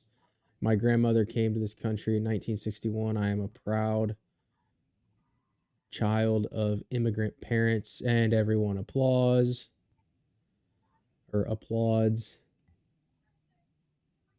Hardworking hands and First American of what origin? Dominican. Okay. To accept an Academy Award, and I know I will not be the last. Award for a role where I got to sing and speak Spanish. See, that's kind of cool. This one's for my grandmother. Well, at least we got a little bit of family values in there, and not, I don't think I could even make another mark in our virtue signal counter. Between the earlier guy saying that he won the Oscar, so he promised his wife he'd have more kids with her, and we get some family values there. It's kind of refreshing. And apparently some long locks of her husband. Yeah, that's right. Yeah, beautiful hair. Yeah. Should we go back and should we hit the go back to the replay tape and measure it to see if it's the right length for a man versus this is right. What is the right length? What is the right length? Let's pontificate. No, let's not. That sounds boring. All 109 people listening to us would immediately log off, and I don't blame them. I don't know if they were here for the beginning of the stream. Yeah, that's right. Yeah, be like, man, these guys have no idea what they are doing. I'm getting off. I'm gonna go listen to somebody like Keith Foskey that knows what he's doing when he live streams. Yeah. Or maybe they were here for Keith, and now they're like, maybe it's time for me to leave. Yeah, that's right. No, Keith's a great guy. We appreciate Keith. We appreciate Andrew. Just want to make sure that we throw that out there. They came on. They're great friends. Love those guys to death. Keith's great. And if you guys don't know, Keith's going to be in Monclova, Ohio, March 13th and 14th. So if you guys know your Calvinist, Keith Foskey, if you want to come see him, say hi. buy a ticket to Dangerous Friends. DangerousFriends25.com. You can get a ticket. There's a bunch of speakers that are coming. John Roseman, Seth Gruber, Rosaria Butterfield. If you guys want to hear some of those people speak, Dangerous Friends 25. There's a whole long list of speakers. You guys can buy a ticket. If you want to get $25 off your ticket, you can use the code WatchWell at checkout. WatchWell25 is the full code. WatchWell25, one word, 2 capital W's. You get $25 off your ticket. Come visit us. You can maybe find yourself on a WatchWell podcast episode. Listen to some really awesome speakers. Make some great relationships with Dangerous Friends. So you can check that out if you're interested. If you want to support our podcast, if you want to support us, you can head to the WatchWell shop and buy some merch. We got some really cool stuff. Got sweatshirts back there representing the 5 souls of the Reformation. We've got a new T-shirt design back there. It's called the Brainwash Tee. It's really neat looking. You can check that out. You go to vindicatedproductions.com and navigate to the WatchWell shop, and you can check out all of our merch and all of our stuff. And we appreciate any support that you guys decide to give. Even if you don't want to spend money, that's cool too. Share our podcast. Give us a review. Comment, engage with us. All the free stuff. It's great. Follow us on Twitter. Follow us. Subscribe on YouTube. Like and comment, all the free stuff. It just helps. The algorithm helps us get to more people. We really love watching movies. We want to build a community of people that are engaged and want to talk about worldview and, love movies and the whole thing. So really appreciate all of you guys that are out there listening. Can't say that enough. Did you catch what topic is or what award's going to be given out next, Nick? No, but I wanted to give you. You're getting better at this. Am I? That was a really clean transition from thank Keith to the Dangerous Friends conference, and that was this well done. Thank You're you. getting better. Maybe people will stick around a little bit more. Yeah. So I did one thing right tonight, right? Did one thing. Yeah, but I don't know what award is next. There's that's still okay. So many to go. Yeah, I mean they're pitching Carrie Underwood on American Idol really hard. American Idol's. I mean, she's got to be the most successful winner of American Idol, right? If you guys know, post in the comments who's been more successful than Carrie Underwood off of American Idol. It's got to be her. Nobody. Like not even close, right? Nobody. Yeah. Nobody. So, and I continually forget how tiny she is. Like she is a midget, dude. She's so small. I always thought she was tall. I don't know. She just walked She's up to this not other tall. chick, and I'm watching the thing. Here, let's see. How tall is Carrie Underwood? It's what AI is for, right? Yeah. Or Google. Best Picture. Nominees. You're doing that now? Best Picture. This is a big one. All right, so you said you wanted Wicked to win, or did you say Dune Part 2? I said Dune Part 2. I would also be okay if Wicked won. If that's shoot, where's my page? So we got Dune Part 2, Wicked, Carrie Underwood's 5'3", Brutalist. by the way. Oh wow, I thought she was taller than that for some reason. The Substance. Best Picture. Are yeah, they yeah. actually? The Substance? It said Best Picture on the Jumbotron thing. Let's see, Ben Stiller. Man, I can't imagine them doing that he's still around. this early. Yeah, he's the creator of that Apple TV series Severance. Oh, I wanted to see that too. Dude, there is so much content in the world. Like, can you imagine? Like, we're on here talking about all the stuff that we haven't seen, but I think we've done. Here, let's look at this. I'm gonna look this up real quick while he's talking. Keep us updated on this here. Why is he? They must have had something wrong with that elevator thing. No, I think it's part of The gag or something. part of his thing. Yeah, Let's see here. or maybe. Yeah. Oh yeah, it's part of his thing.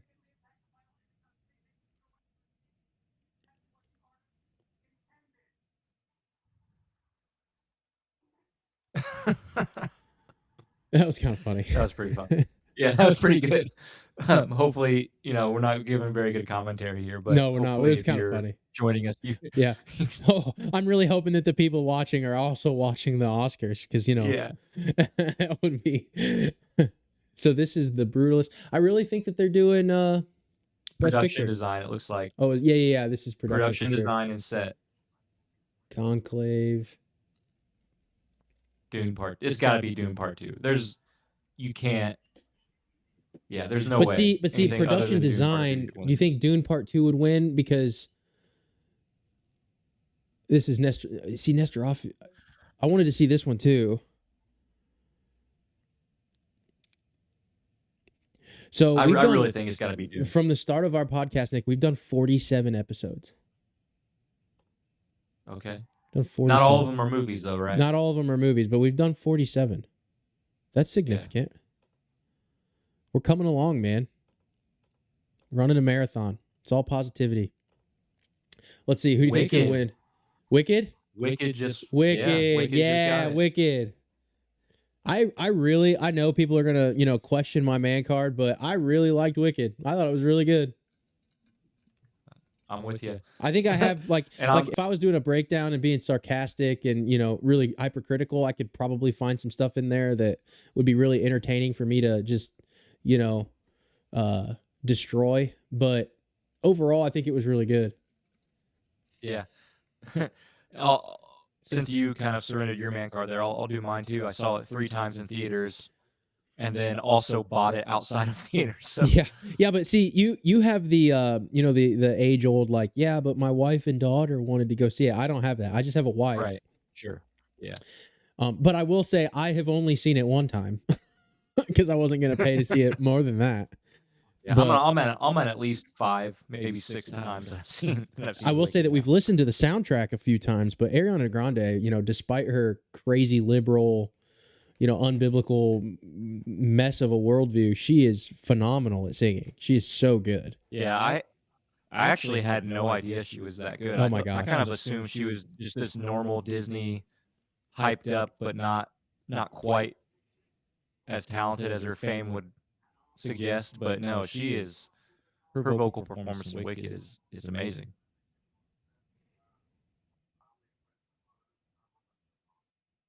So let's set design and production design. So this is like the School of Shiz and Wicked and the Emerald City and Oz and the train, and all of that stuff. Yeah, train. Which I thought all of that was well done, but I don't think I would have picked that for the best. Mick Jagger. I really think it was yeah, no, I could kind of see where you'd get that, but I mean, you got to think oh man, all that stuff. I don't know. It's Do you super think tough. about the aircrafts in Dune and the where's the location where the fight in Dune, like the one-on-one fight near the end of Dune? Is it Arrakis? Right at the end. Yeah, just all of that stuff is incredible. Like the sets. Go ahead. Go ahead. No, you go. No, you go. So now we're just gonna go back. I really didn't have anything. You go. No, okay, I'll go. At this point, I don't even know. Okay, that's fine. No, I was gonna say, what was the history that so I think I heard something. I'm probably gonna say this and it's gonna be wrong, but you'll at least know what I'm trying to get at. There's some history with Star Wars and Dune, and there was somebody stole some type of IP to create it. Do you know about that? No, I don't have any idea. I heard something about that. If you're in the comments and you're willing to post and help me remember. I heard something about this. So this is Best Original Song presented by.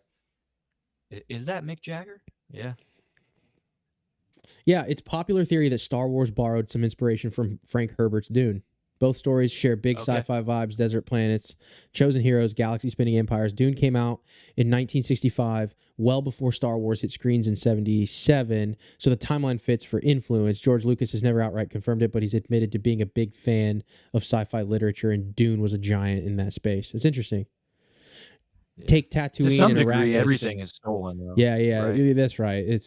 Take Tatooine and Arrakis. Both are harsh desert worlds where the environment shifts, but this could be anything. I mean, this is probably just AI speculating at this point. I don't know. Yeah, do you remember, so you and I went, when you were much younger and I was much younger, we went to see Inception together in theaters, right? Yeah. Do you remember so in Inception where they do that kind of outdoor glass scene where it expands like that walkway? You know what I'm talking about? They're in the dream. He kind of closes something and it's a mirror, and then the mirror breaks and it Yeah. makes a walkway. Mm-hmm. That was apparently taken from an old anime. Oh, Like really? there's a I can't remember the name of the anime, but it does that exact thing. This is like when they're under the bridge, right? And then he turns around, and then Maul is right there with a gun or something. Yeah, it's like that location where he and her Yeah. had some type of vacation or something, big moment. Because he was taking Ellen Page, right? Yeah, Ellen Page through all the how to design, being the dream architect levels and all that. Yeah, and that's where he says, "Don't use stuff from real life," because then you'll get confused. So that scene, yeah, the details of that scene was stolen, or I don't know, stolen, influenced heavily, or coincidentally identical to an anime scene. I can't remember the name of it. Super interesting. I think it might be called Paprika or something like that, which I've never seen. I'm not an anime guy, so I've never seen it. It was just something I came across. Yeah, definitely. So what do you think is going to be next? I mean, that was a big one. Yeah, we're looking at I saw original song right now. Yeah. And they're going through and having the songwriters talk about each song. Yeah. I don't know, So man. Do you have any idea what movie this is from? Is this from Amelia Perez? Probably. Yeah, well, I think I saw Zoe Saldana dancing a minute ago. So she was singing in Spanish. So I don't know if this is the same movie that they're talking about here. But at this point, I'm so confused at the order in which they're going. It's hard to keep track, to be honest with you. Like, there's still so many, like, directing. We haven't done director yet, have we? We haven't done cinematography, animated short film, like sound. We haven't done sound. Dune Part 2 is on sound. Wait, did we do sound? No, sound we did. Editing? We did score. We did score. Music original score. Yeah. So, I don't know. We're here for it, though, guys. We're here for it. We are commentating on the Oscars. We are glad that you are joining us. It looks like Mick Jagger's back up here on screen for original score. And the Oscar goes to Elma from Amelia Perez.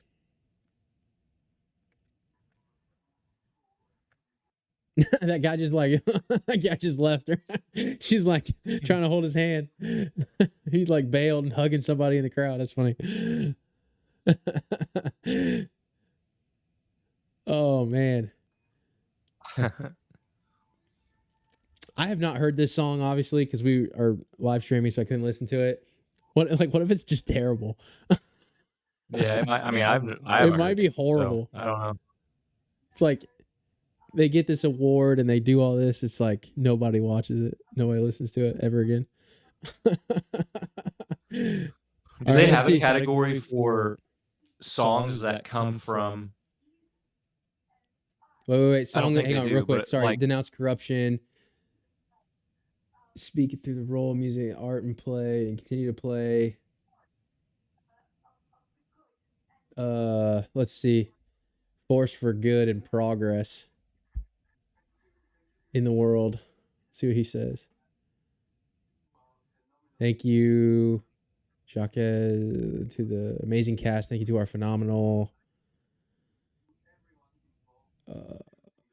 interpreter for bringing this song to life. Let's see what he says. Are we going to get some virtue signaling here, Nick? Are we going to hit some of our Hollywood virtue signal words? I don't think so. Sport, thank you. She said something about corruption, but I didn't really catch it. She didn't Family, specify, friends, though, and so it's just children. like, We love you. Man, there's a lot of family, friends, children, a lot of children being brought up this year. Now I think she's singing. Yeah, she's singing. Is it what I don't know is if it's the song that they just won for. I would guess so. I maybe. think it is. Interesting. Well, that's the number 3 for the children. I mean, I'm glad children are great, you know. It's great when you're accepting an award, but they'd probably vote for, you know, people that would just, you know, usher them off to an abortion mill. So there's a hypocrisy in their worldview. But yeah, they just said what was coming up next, and I missed it. I couldn't hear it. I'm sorry, I was probably No, you're good. You're good. You're good. agitating. Do they have a? You were agitating. You're working on engagement. That's how you say that, right? Is that what it is? Working on engagement. Yeah. Oh man. It is true though. I mean, they'll thank their kids, but as soon as somebody doesn't want their kids, they'll say, "Oh, it's not a human." Yeah. So. Yeah, that is true. Oh man, that Starbucks. I don't know. I'm not supposed to like Starbucks because, you know, we're conservative or whatever, but the coffee looks good. It's just because we've been live streaming for 2 hours I know. now, and you feel like Coffee looks great right now. I do get Starbucks. Though. Starbucks is good. Whatever. I would support a Christian. I would support a Christian coffee company over Starbucks. Speaking of Christian coffee company, you guys should go check out Squirrely Joe's Coffee. Squirrely Joe's Coffee is great. Squirrely Joe, man. You guys should check out their coffee if you want to support coffee, you know, at home, buy coffee with the groceries and not necessarily go to Starbucks. You go Squirrely Joe's. What were you going to say, Nick? Well, now, was that on purpose? Was that like, did you plan that one? No, that was just right off the cuff, good. man. Yeah, good job. I don't know what I was going to say before. You said that I think you saw it and then you just missed it. What they were going to do next? Yeah, so I missed that, but on the, you know, value of life and definition of life and all that stuff. Our episode on Free Guy from the early days of the podcast, I think we talk about that kind of thing and how, once again, the worldview that Hollywood emphasizes, their movie has to contradict it in order to be an effective film. Right. So that's another one of those movies. Free Guy was one of those movies where we were able to talk through that. Yeah, like one of the things I did a short video on this too. So one of the things for those that are listening, that Free Guy, it's so interesting to break down the worldview. So like in the movie, if you guys haven't seen it, I'll give you a little bit of a backstory since we're kind of at a break here. So in the movie, there's Ryan Reynolds' character. His name's Guy, has a friend named Buddy, and the whole idea is that they're these non-player characters, right? They're these NPCs that are living in a reality, and then Guy defects from that reality and puts the glasses on and realizes what's actually reality. And what's interesting in this film is that there's remorse and there's sorrow ultimately when his buddy, his friend, doesn't put on the glasses to accept reality. But in a world of subjective morality and your truth, my truth, you can't really know reality because it's all based off of, you know, this postmodern, idea that like it's just based off of our experience and our senses. So like your reality is always different and it's just subjective. Why the sorrow? Why the sadness? Just rejoice that your friend didn't, accept true reality. So it's just super interesting to kind of compare and contrast these different ideas that we see in these movies. Now the Dune worm is playing a harp. Yeah, now we're getting real weird. On screen those worms are cool, but this is stupid. And Conan is again trying to be funny. Because he's not really that funny anymore. What is he saying? Oh, he was just introducing them? I'm sure there was a stupid joke in there somewhere. You really don't like Conan, do you? No, I think he's more annoying these days than anything. Selena Gomez and Sam Jackson.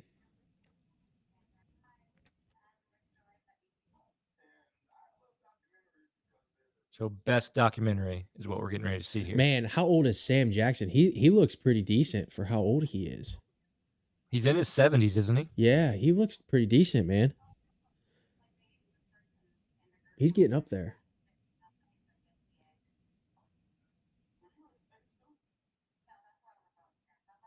They did nothing, get an A when you're a student. You're laughing, so I'm assuming that was funny. I'm reading it. It wasn't hilarious or anything, but it made me giggle. What is this? Death by Numbers. This has got to be the shorts, right? The documentaries or something. This is a documentary. Yeah. This has got to be a documentary. Yeah, documentary. The documentary short film, right? Yeah. Yeah.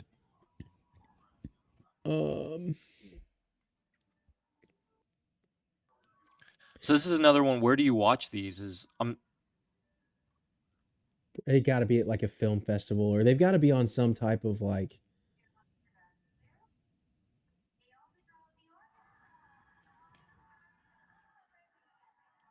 Oscar goes to The Only Girl in the Orchestra.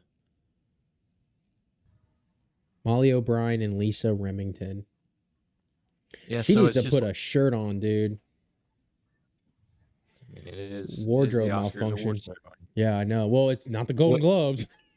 We all know what happened in the Golden Globes. I'm glad we haven't seen anything like that yet. Man. So, like, I would like to. Has anyone seen these? Seen any of these documentary shorts? Like, I don't know. Even if I wanted to pay to see one of these, I don't even know that I could. I don't like. It's just weird to nominate things that no one has seen, or have a category where people. I mean, I don't know. It's just kind of awkward. I'm not making any sense. I don't think. No, you are. I'm looking it up here. Hang on. It's on Netflix. The Only Girl in the Orchestra is on Netflix. Did you say the Secular Society? Yeah, the Secular Society. Well, let's look that up.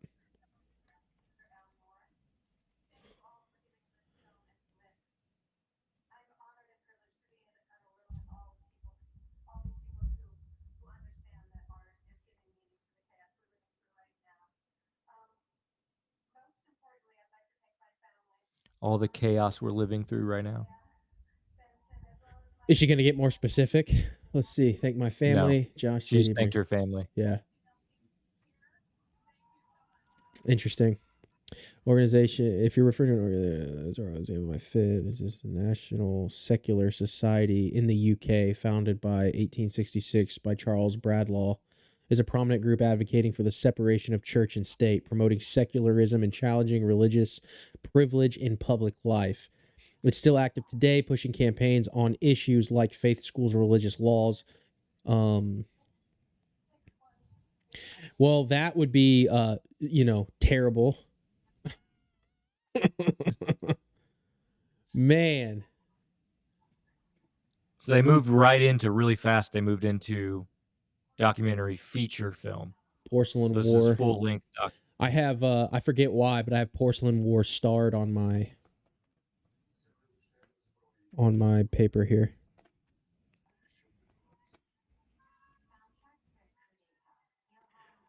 Man, they are taking a minute to get through these, man. Maybe we should try to figure out how to watch some of these and then do episodes on these. But then again, I don't know if anyone would actually they might not watch it. with those episodes. But that's usually like when we think like, man, this is gonna stink and nobody's gonna watch it. That's usually our best. Those are some of our best episodes. Porcelain War.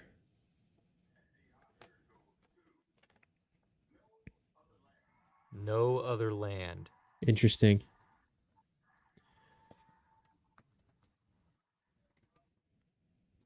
This picture. These are all out of order now. But anyway. So this is if you're in the comment section, if you've seen one of these movies, please message us and tell us if they're any good.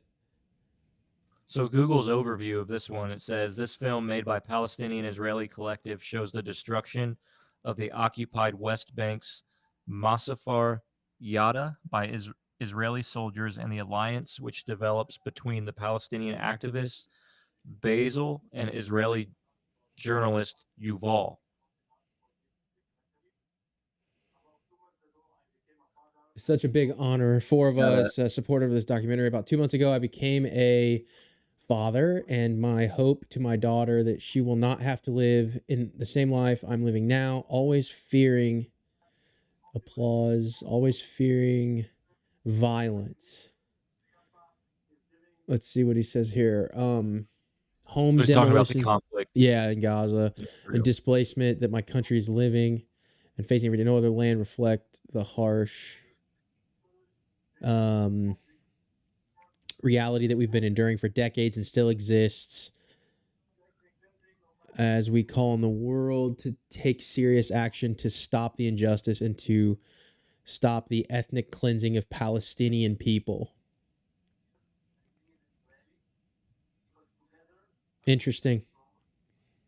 This film. I mean, we can talk about that for a little bit. I mean, I'm not super into politics. I know we've got people that would probably be better for we talk about our opinions every now and then on politics, sometimes on our Thursday night live thing when we do have an opinion, but what's your take on the Israeli Palestinian conflict and the whole thing?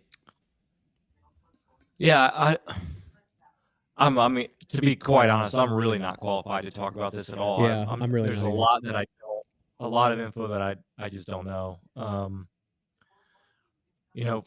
It does seem like the rhetoric of ethnic cleansing of Palestinian people. I don't know I don't think that's what's going on.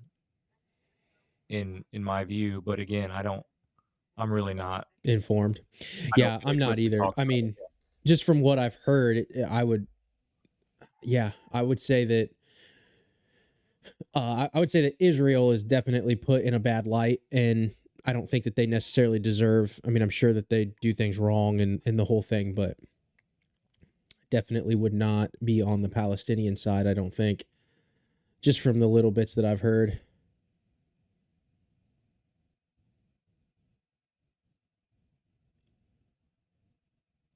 CEO Academy. So here we go. Number 2, fires.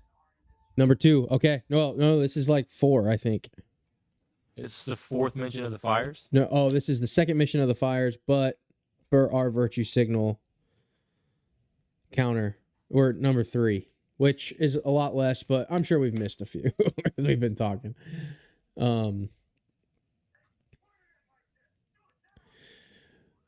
Let's see. This trailer looks interesting. Oh, Luke, thank you. I appreciate your comment, Luke. Oscar shorts can be viewed at landmark theaters. Okay. Interesting. Thanks, man. I appreciate your comment. Appreciate you hopping in. I'd be interested, Luke. Have you seen any of these documentaries? I just noticed your comment, man.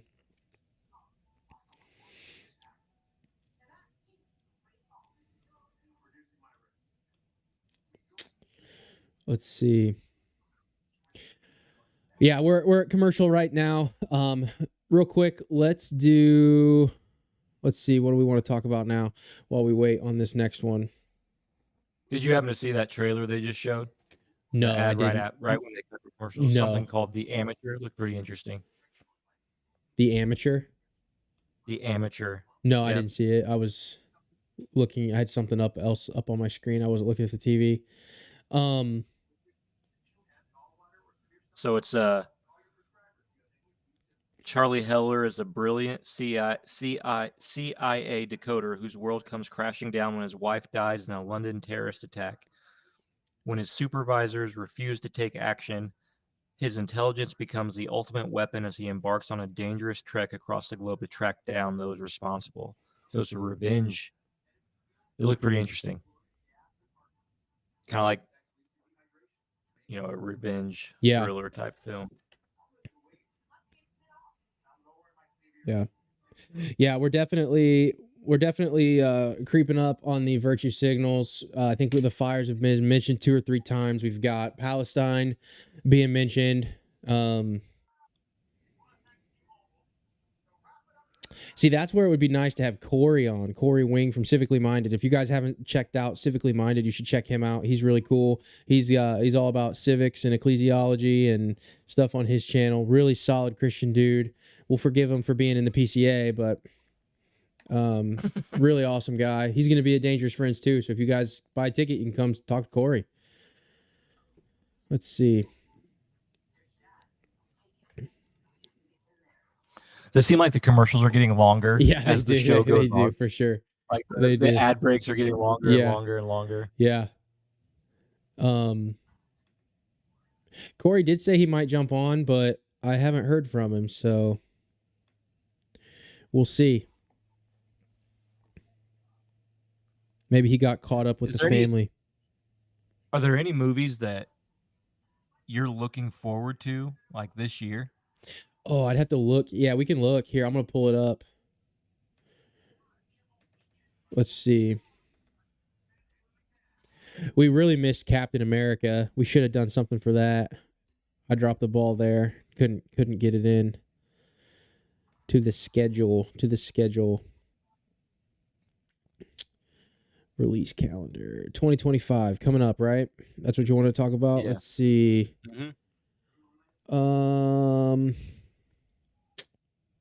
Do you have anything in mind? I'm iffy on Superman. Okay. I wasn't Superman a big Legacy. Fan of the trailer. Like it was okay. Yeah, I'm not really sure. Yeah, I find like the more they lean into comic book accuracy, the less I kind of like it. I think. I don't know. Maybe that's just me. See, that's interesting because usually when they're doing nostalgic IP, you want it to be as closely related to it as possible. I would say The Accountant 2, I'm excited for. Ben Affleck in April. I'm looking through here just briefly here. What is this? Director? Are we doing director next? Is that what's coming up? Yes, I think so. Maybe. Let's see. Final Destination. Now I like those Final Destination movies. I got to be honest, I like those. When Kayla and I don't know if you know this, Nick, but when Kayla and I first started dating, do you know this? No. So she would come over to my parents' house and we would sit out on the driveway and I'd put my computer on a stool and we'd sit by a campfire and we'd binge watch all the Final Destination movies. Nothing like falling in love while watching, people die because death is chasing them. Those are the movies like the trauma from watching them. Just LA fire relief again. Oh shoot, another fire. We got another tally for the virtue signal. Every time I'm behind a big truck, and even if it's not just logs in the back of the truck, like I'm thinking about that movie and that scene. Yep, that's right. Never leaves you. Or like a fire escape. Yeah, I don't find myself in fire escapes often, but like that scene where the ladder falls and kind of impales that dude. Or when you're in the bathroom and you slip on the water that's chasing you and you hang yourself with the curtain. Mission Impossible, May 23rd, 2025. Final Reckoning. I'm looking forward to that a lot. The Karate Kid, really Legends, 2025. Ralph Macchio's coming back. Jackie Chan, Joshua Jackson. Let's see. How to Train Your Dragon live action remake, June 13th. What do you think of that? It just looks like it's going to be the exact same movie, just live action. But see, that's the way I am. So you just said that the more Superman is like the comic book, the less you like it. See, I want a live action remake, and I want it to be exactly like the same movie, but just live action. So I was super upset with some of the other live actions, like when they got a little creative with The Lion King. I was a little upset at some of those because some of the most nostalgic moments were left out. Like when Rafiki hits Simba on the head with a stick. As a kid, that was like super awesome, and you love that, and you wanted to see that in the same movie. I want to keep some of those in the new remake, and they didn't have it. So you gotta stick with what works. So It's kind of a bummer. But yeah, I'm excited for that for sure. How to Train Your Dragon, Jurassic World Rebirth. We're going to get like another Jurassic World movie in July. Never ends. Never ends. Superman, and that brings us to Superman. Yeah.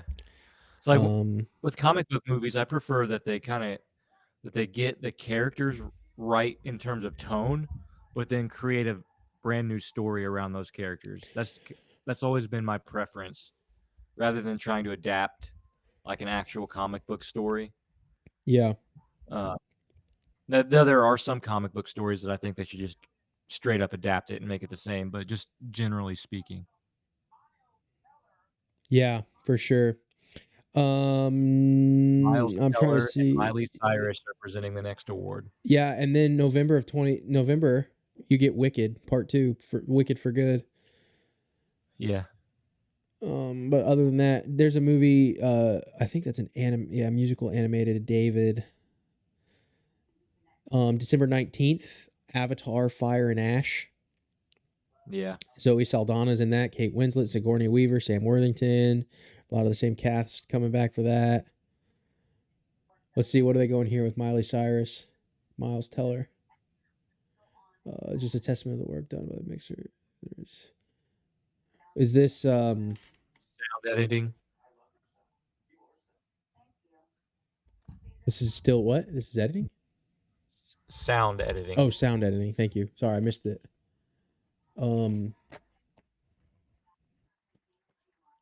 Complete Unknown. I want to see this. I haven't seen it. A Complete Unknown. Yeah, I really want to see it too. Dune, come on. We need Dune to win. Yeah. We need I think Dune Dune to win needs this to one. Dune needs to win this they one. should win set design, but they should win sound design too. Dune needs to win this one.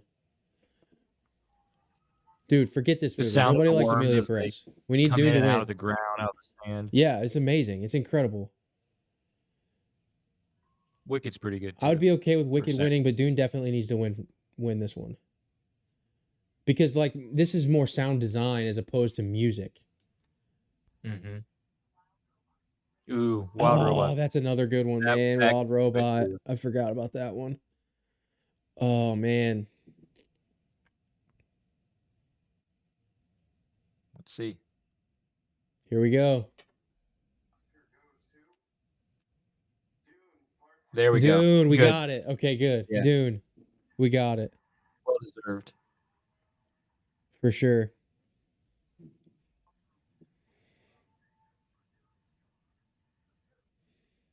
Yeah, definitely Dune for sure.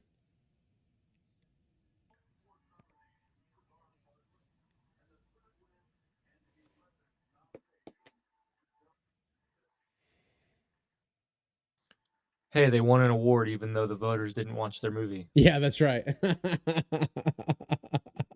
Yeah, for sure. Let's see. How are we doing on time here? 9:30. Okay.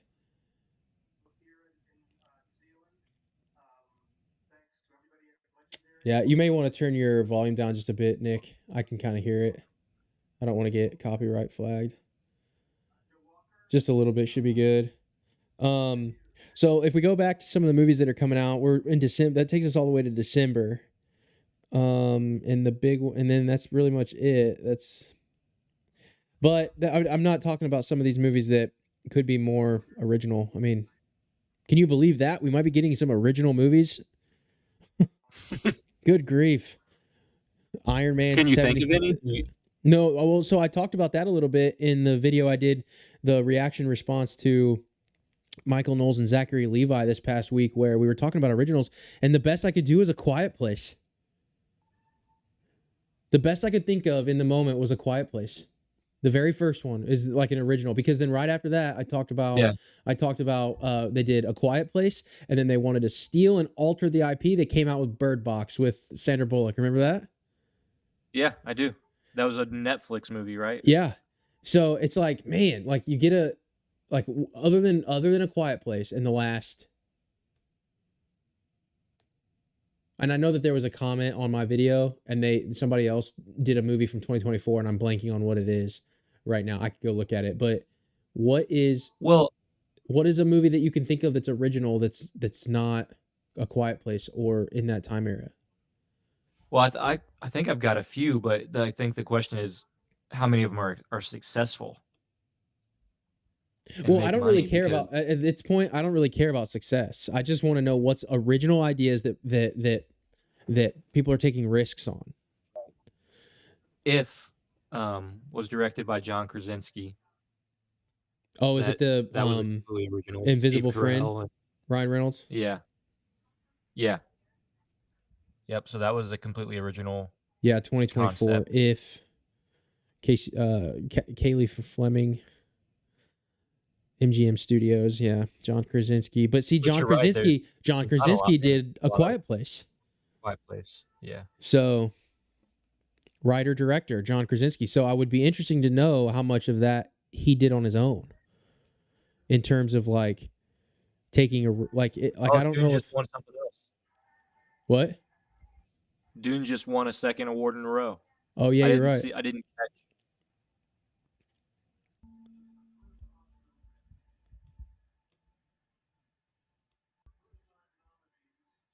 Shoot, I clicked on the wrong thing.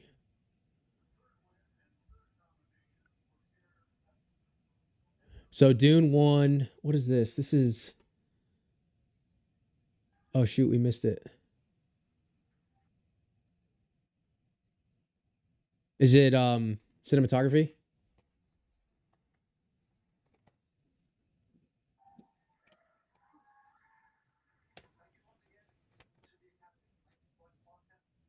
Visual effects, maybe? Yeah, visual effects. Okay. Yeah. Well deserved. There was nothing Yeah. even on the level. Nothing else was on the Yeah. level of Dune. No, yeah, it's incredible on screen. Absolutely Okay. incredible on screen.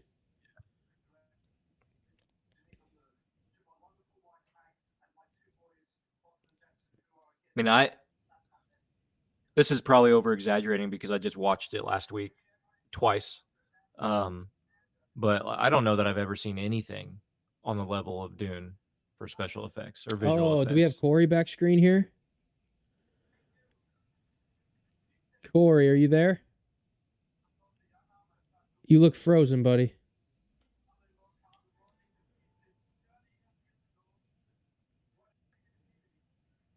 Oh man.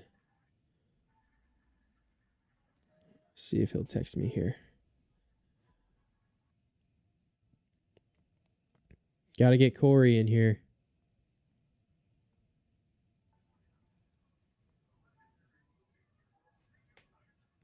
Oh, now you're moving, Corey, but I don't see you. Or I'm sorry, you're moving, I see you, but I don't hear you.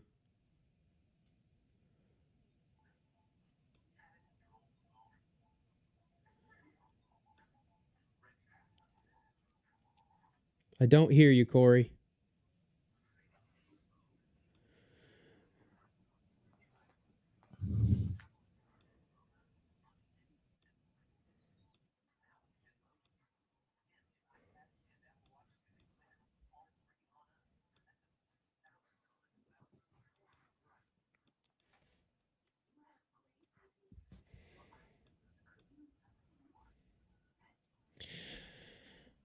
I'm not getting any audio, Corey. I don't know if you can hear me.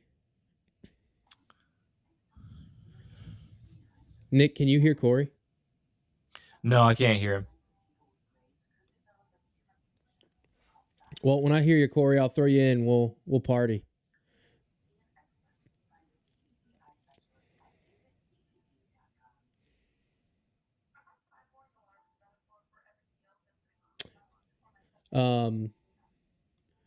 But we're just at a commercial right now. Dune just won. What was this? Visual effects, which is Yeah, we were won just saying visual like effects. absolutely deserved.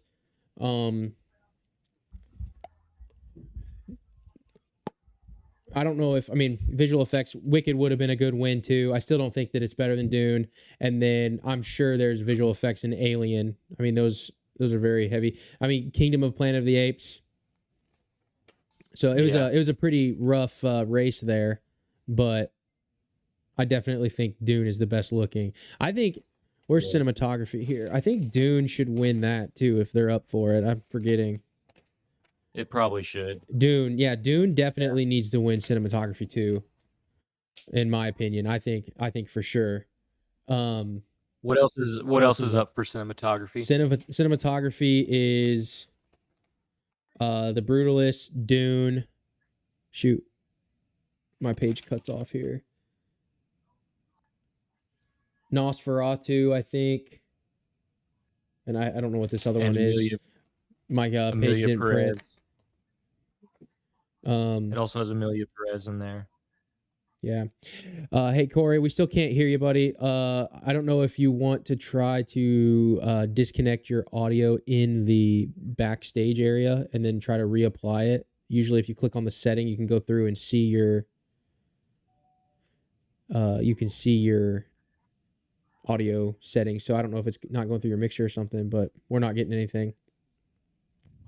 So another connection to the cinematography thing, Greg Fraser was the cinematographer for the Batman, the most recent Batman movie too. Which I thought that one looked incredible too. The way it was. Yeah, it looked really good. Shot. It was really, I liked it too. But I gotta say, I think Dune. I think Dune wins this one for sure. Yeah. If you're in the comment section, I want to know what you guys think of Dune. Let us know. Part 1 and 2. Yeah, part 1 and 2. Let us know. They're not doing Best Picture, but they're just so after 2 hours of watching this, I finally caught on. After every commercial break, they're highlighting one of the Best Picture nominees. Yeah, that makes sense. So it took me that long to catch on while we were doing this. But, yeah, well, I mean, to give us some credit here, it's like hard to do this and live stream at the same time when you can't listen to it on the live stream. We're learning though. Yeah, we're for sure. But for the 114 people out there on X, we appreciate your time. We appreciate you tuning in. We hope you're getting something out of this crusty old live stream. We hope you stick around, follow us, check out our YouTube channel on the WatchWell Podcast. Let's see. Let's see what we got here. Live action short. Okay. Is that Ana de Armas? And I forget this guy's name. Sterling K. Brown. Yeah, that's right. He was in This Is Us, right? Yeah. He's actually there's a new show that he's in called Paradise. And I've watched a few episodes of it, and it's pretty good.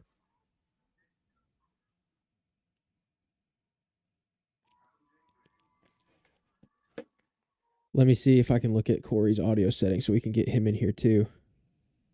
So just like all the other shorts, this is another one of those things where I haven't seen any of them, and until the comment that we had, wouldn't have known how to even go about it. But let me see what this does. 1, 2. Gotcha, 1, 2. Corey. There we go. There you are. Here, let's get you in the stream here. Right. All right. Hopefully people can hear you, Corey.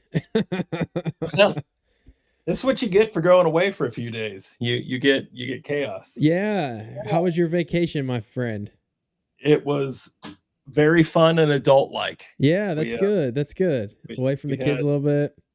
Yeah. Had a little time away from the kids. It was wonderful. So yeah, well, we've gotten a lot of award winners here. I'm Not a Robot just won live action short film, but we've got a lot of award winners talking about how great their kids are and their husbands are great. Let's see, this is pretty good. Huge thanks to our incredible leads. You're out of this world. They can't find her. The cast and crew. Let's see, do we get any virtue signaling here? Amazing publicist. Let's see. Managers, PR team. Super interesting here.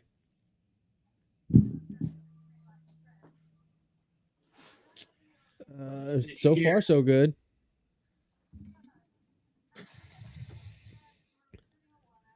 I'm not having your babies because of this statue, but I remember on set we were shooting and it was walking backwards, eyes on the monitor, and then I felt your hand on. I felt your back because that's always have my hand on your back. Well, that was a little interesting. Just I don't know what that was. so I could only hear your reading of the captions. I'm like, I don't know what that was. Something on? about somebody's hand on somebody's back, and then we should go Dutch, and I don't know. It sounded like something pagan. That's all I know. Now we get Morgan Freeman, and it looks like he's got a fake hand. Wow. What was that hand? As we lost. Oh yeah. They're gonna talk about. Corey. It's a perfect time, brother. Your Hackman, baby. Yeah, Hackman. perfect time. So, yep, honor Gene Hackman. He passed. As I'm they glad to should. see him do that. It should, yeah, absolutely. If you guys are out there and you haven't seen our episode with Corey on Hoosiers, it's probably one of our better episodes. It was really good. We kind of broke down Hoosiers, and we talked about masculinity and and how Gene Hackman was kind of the representative of true masculinity in Hollywood for a really, really long time, And before it was all like swole, like you had to be built like a Hemsworth. Yeah, Dwayne the Rock Johnson and those guys, yeah. That's right. You could actually just be a normal dude. Yeah, the superhero build, Henry Cavill.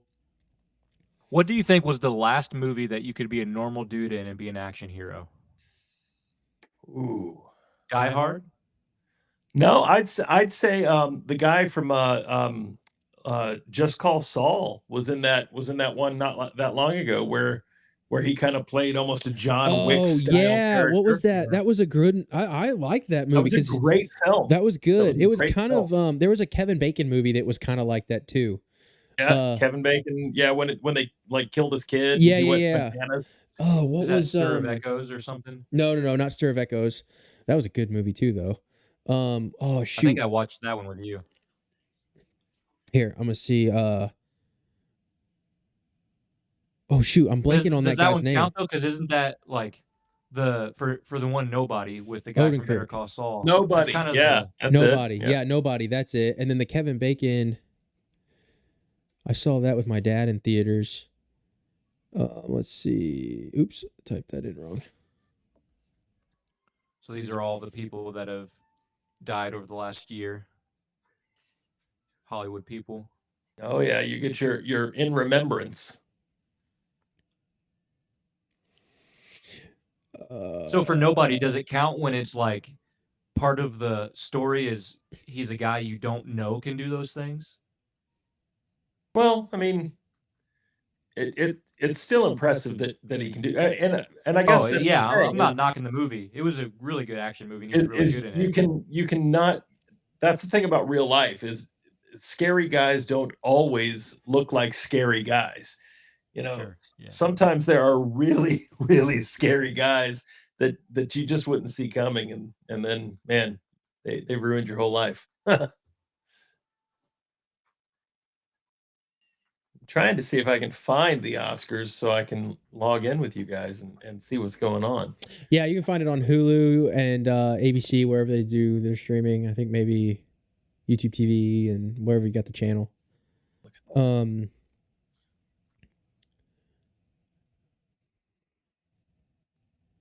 Most of these people I don't recognize this list of in remembrance.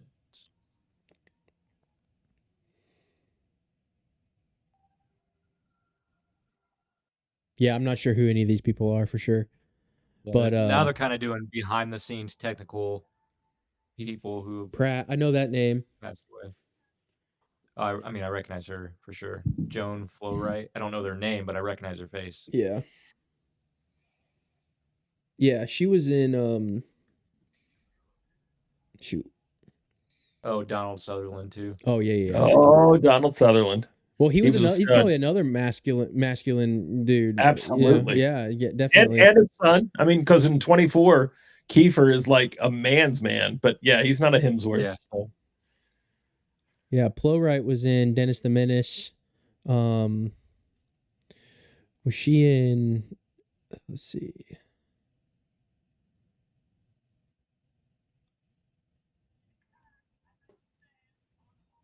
This is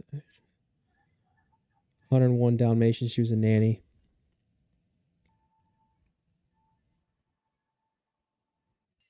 Yeah, these are all.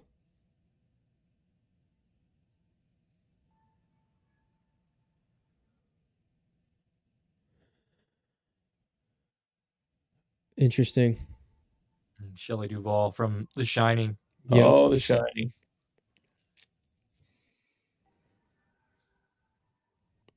So Corey, Yes, sir. best picture. Who you got, brother? I haven't seen almost any of these films, man. We haven't either, man. We're doing our thing because it's movies and it's fun. I gotta say, probably the one that is about Bob Dylan. Oh, which one's that? Is that The Bob Dylan biopic? Yeah. Complete Unknown. Yeah, Complete Unknown. Yep. Yeah, Complete Unknown. And you've seen it? I have not, but I've seen enough like clips of it and stuff that it looks like it's the dude from Dune. Chalamet? Yeah. Timothy? Yeah, Chalamet. Really looks like he did a good job. You know, the clips that I've seen, I'm like, wow, that's I'm impressed. He's a talented young man. Yeah, for sure. Yeah, He's very talented. I now only think of him as the guy from Wonka. You guys say the guy from Dune. In fairness, he was brilliant in Wonka. Oh, tell me. Great. Okay, Corey, I want you to go watch Wonka again. And when you watch that movie, the only thing I want you to think of is the Reformation. And tell me it's not a retelling of the Reformation by way of chocolate. Okay. It'd give me a good excuse to watch it with the kids again. Yeah, no, seriously. Watch it again. And it is the Reformation. You've got the chocolatiers in cahoots with the Catholic Church, and then you've got Wonka coming in, and he nails his 95 thesis on the door of that church by way of a new chocolate. You've never tasted chocolate like this. It's the same story, man. I could see how you get there. I could see. Now I have to ask because I'm getting on late. Am I the only person that got on with you guys tonight? Did all your other friends abandon you? No, we had Andrew Rappaport was on, and then we had good. Keith. Keith was on for a good while. Andrew was on for a good while, and then we've been just doing our thing for the last hour or so, and now we get blessed by your presence. Well, I don't know what blessing that is. And we're figuring out that the commercials are a lot longer during the second half of the Oscars than they are during the first half of the Oscars. Yeah, they imagine that the old people went to bed. And that's probably fair. The old people do go to bed. Yeah. So what would be interesting is if the commercials got longer, but they also got quieter, then I think that would prove your theory, Corey. Or the opposite, because sometimes the stuff gets louder when it's later, keep you awake. Mm-hmm. Yeah, when it's the old people because they're half deaf anyway. So yeah, that's right. This is definitely by far our longest stream. We've been going, I think, for 3 hours and 12 minutes. That's an impressive length, sir. And we're still talking about the stream, everyone. Yeah, that's right. That's right. So the later we get on, and the later our friends, our podcast friends get on, the more crude and the more fun, edgy the jokes will get. That was my Greg Moore joke. After Corey, we're gonna have a special guest appearance by Greg Moore, who after what time is it? After 8:30, the filter really comes off. It's quite hilarious. Well, it's almost 10. So I mean, it's getting here on the East Coast. Yeah. It's like 10 minutes to 10. So the WatchWell live stream, the WatchWell Oscar live stream ended, and now it's After Dark with the Presbyterian. Is that what it is? I don't know. I was on vacation. This is water. I spent a very nice time on vacation. I had an adult beverage pretty much every day of vacation. Some days of vacation I had more than one. I actually, and this is for anybody that is watching that is actually into libations enough to know, we went to a Brazilian steakhouse while in Charleston, and I had a couple of mixed drinks, and they were nice. It was a Brazilian drink that is kind of a mix between like a margarita and a mojito, except it doesn't have the mint that is normally in a mojito. And it was refreshing. It was delicious. It was really, really good. So I had a couple of those. And again, at a Brazilian steakhouse, if you don't know what that is, they bring meat and they shave it off of these skewers at your table. And so you basically eat meat until you get the meat sweats. And they will literally just keep bringing you meat until you have this little card on your table that you tell them, please no more, I'm dying. And then they, and then they still go, no, come on, you want some more? And so you eat until you're about sick. So I'm a big guy. I'd eaten a lot of meat, so a couple of drinks was no big deal. Well, then they bring this cart around, and I hate them for this, and I love them for this at the same time. They brought this cart of beverages around at the end of the meal. I was thinking like some dessert wine, maybe a scotch, and I had already had a couple drinks, so I was like, I'm good, thank you.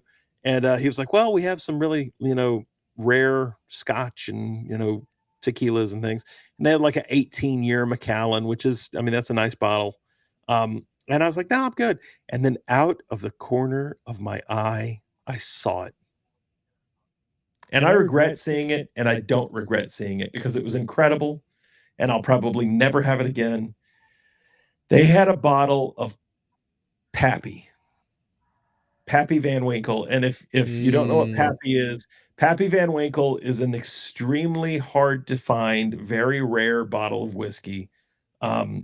They can go upwards of like $1,500, $2,000 for a bottle. It is, you can't just walk into like, here in North Carolina, we have ABC stores, which is the alcohol beverage company, and they're run by the state. I know in other states, you can get like liquor at like Walmart. No matter what state you're in, your local purveyor probably doesn't carry Pappy. It's very rare. But by golly, they had Pappy, and before I knew what I was doing, I ordered one, and it cost more than our entire meal. Yeah. So, but you only live once, right? That's it. You only live once, and it was the most complex whiskey I've ever tasted in my life. Even my wife tried it, and she doesn't drink at all, but she was like, well, if it costs that much, there's got to be something to it. So she even tried it, and she was like, oh, wow. Like, I'm getting like notes of vanilla and like spice. And I was like, very good. Well done. Nice. I was really impressed. I've never wanted her more than when she, proved that she could, taste the notes of a fine whiskey. So we've got cinematography coming up right now. And I'm so disorganized at this point. This is page 3, and it's turning to page 9. Nick, do you have that up? Yeah. Cinematography. Emilia Perez, Dune Part 2, a movie called Maria, Nosferatu, and The Brutalist. Ooh, it's gotta be between Nosferatu and Dune 2. It's gotta be Dune. I don't know. Nosferatu. I don't know about Nosferatu. I didn't see it either, in fairness, but the hubbub around Nosferatu was that it was very well done. Yeah, it is. It's got a lot of buzz. It's definitely got a lot of buzz. Yeah. But I think Dune wins. Dune is definitely the best but it does come down to director, so it might be a little different category than what we're thinking, because I'm thinking on screen, but still, talking about sophisticated eye to this director, riding a sandworm.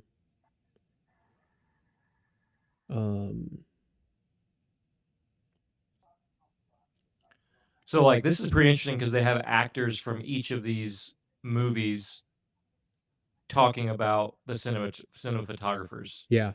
And their qualities.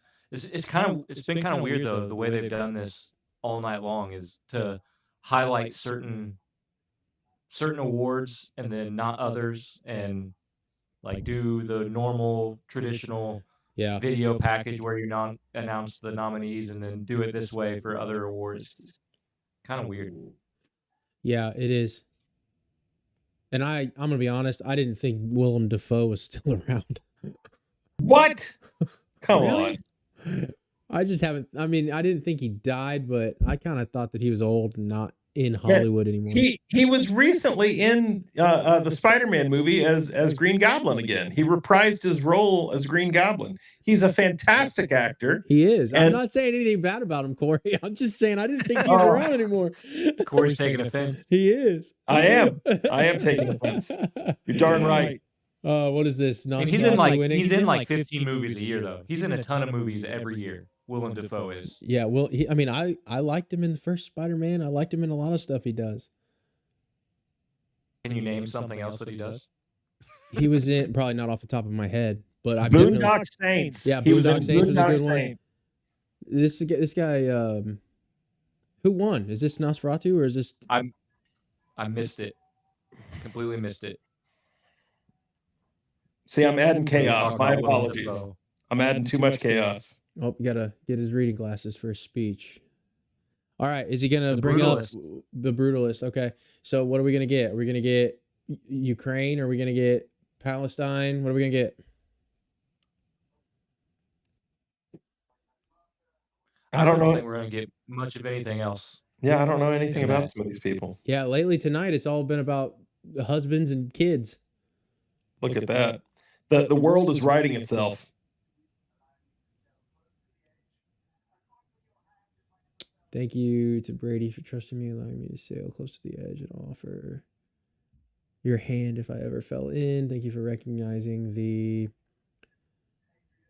richest diamonds are the hardest to mine or mine. Adrian. Yo, Adrian.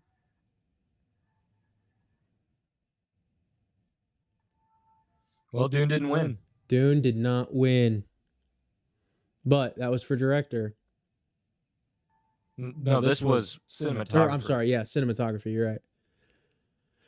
Penelope Cruz. She's been around a minute. Oh, Penelope. I love the old Penelope. She's a good one. She still looks the same though. All these other people are aging and she just looks like the same.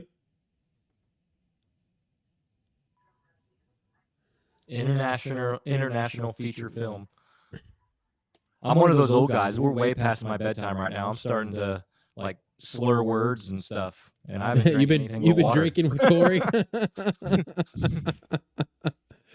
Okay, so we got Amelia Perez, The Seed of the Sacred Fig, Flo, and The Girl with the Needle. I do want to see this animated movie, Flo. Yeah, I've heard a lot of good things. It was about made it. in Blender, which I would Wow. know. Maybe you guys don't know that. I did not know that. It was made in Blender.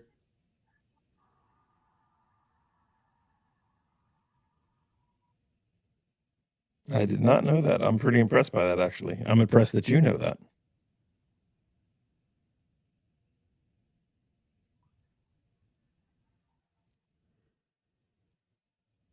It's got an interesting animation look to it, for sure.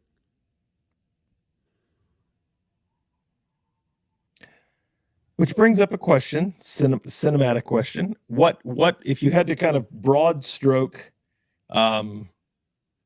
animation styles, what would be one of your favorites? You know, if you're saying kind of more Japanimation, you know, more kind of a traditional American type animation. I mean, heck, maybe you're a guy that's into claymation. I don't know. Well, I think we abandoned the best a while ago. I think, like, I mean, when you talk about animation, I really like the way that, like, Treasure Planet back in the day was animated. You know, Treasure Planet was good, yeah. You know, I like that kind of animation. I know Titan AE. That's another one. That's another one that's back in the day. And it was well animated. Yeah. I like I don't know. I wouldn't be able to put a name to the style, but whatever style, The Wild Robot, and then Puss in Boots, The Last Wish was animated beautifully, and then even going back to Prince of Egypt. I think Prince of Egypt was so good. I agree. With Prince of Egypt. Whatever style those would be my pick.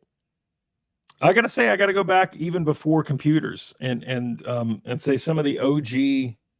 You know, I mean, we got young kids, obviously. You know, Parker, I know you got young kids. Nick, I'm assuming that you probably have young kids as well. You know, and so we watch a lot of Disney, including the OG stuff. And I gotta say, some of that stuff is still beautiful and it's held up really well. Yeah, what I mean, sticks out in a you're talking particular Disney. movie. You're talking. I mean, if we go all the way back to like Sleeping Beauty, It's still great. I think that's Yeah. great. Yeah, we just recently watched The Sword and the Stone. That's great. The Black And it was Cauldron, fantastic. The Black Yeah, it was Cauldron. fantastic. Yeah. I mean, the original Fantasia. I mean, come on. Mm-hmm. Yep. It's just those are well done films. The artistry was on point. You know, I mean, it was actual. I mean, it was like actually drawn on paper back then. Yeah. Yeah. That sounds crazy, right? But like nowadays, it's all done on iPads and, software. Yeah, there's a really thin line between animation and just CGI. Yep. I would agree with that. But Yeah, I'm gonna be honest. I'm actually shocked that we have not seen so many like political virtue signal kind of things. I'm pretty shocked that it's been pretty bare. Unless we've just missed it. Oh, yeah, unless we're just gotten oblivious. distracted at times. Yeah. I'm honestly not that shocked though. You think It that seems to be the trends are moving kind of in this way. Yeah. And leave it to Hollywood. Nobody can play a role quite like professional actors. Yep, that's You know, true. so, I mean, Yeah. so I don't necessarily buy that they've abandoned this stuff. I buy that they will shift with wherever the wind is blowing because they have no scruples of their own. Mm-hmm. That's probably fair.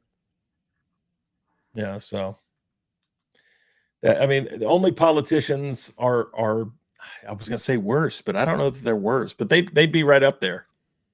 Mm-hmm. Yeah, for sure. Nick, it's very nice to see you, by the way, sir. I haven't seen you in quite some time since we filmed. I talk to Parker all the time, so you know it's very, very nice to see you, Nick.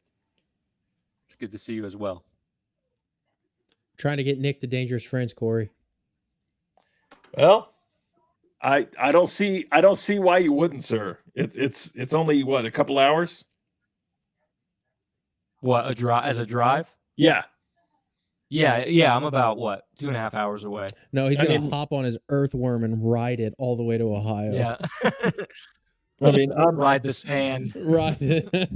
I mean, I'm coming much further than 2.5 hours, sir. So, just saying. No, the drive. He'd do the drive. I think it's just scheduling conflicts potentially. I understand. Mm-hmm. I understand. But yeah, we are just watching a commercial. We're waiting on these next ones that were coming up. I think we got to be coming up close to the end. I kind of thought that. I mean, the show is going to last 7 to 8 to 9. I mean, we're going on 3 hours of a show. Yeah. So that's a lot of broadcast airtime. I mean, I thought the show would last 3 hours. It's going to be. We're coming up. We may have to. Nick may have to go to bed. It might be me at the end here by. Oh, I needed to go to bed an hour ago. I start past my new seminary class on Thursday night, and I hadn't even turned in my final for the last one. So tomorrow's back at it. I had to take a few days break, go away with my lovely bride, and then tomorrow is all hands on deck again for me too. Yeah. So we still have Best Picture. Oh, Best that's a big one. Actress, Yep. Best Actor, Yep.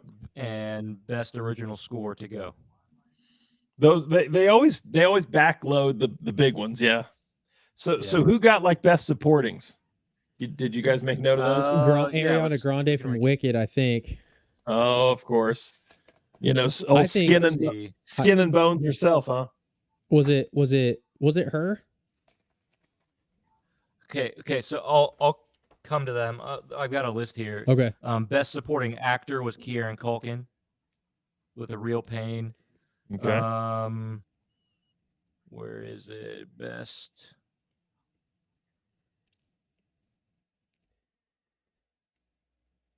Man, they do have these all out of order, don't they? Mm-hmm. Here's It's not even showing up on. Here's Conan one's not even showing up O'Brien on my attempting to list. be funny for another time. Welcome back, Conan. And that's kind of sad because he used to be really funny. He did. Like, man, he's just more annoying nowadays. Yeah. Yeah. Someone stand up to a powerful Russian. Here we go. He made a Trump joke.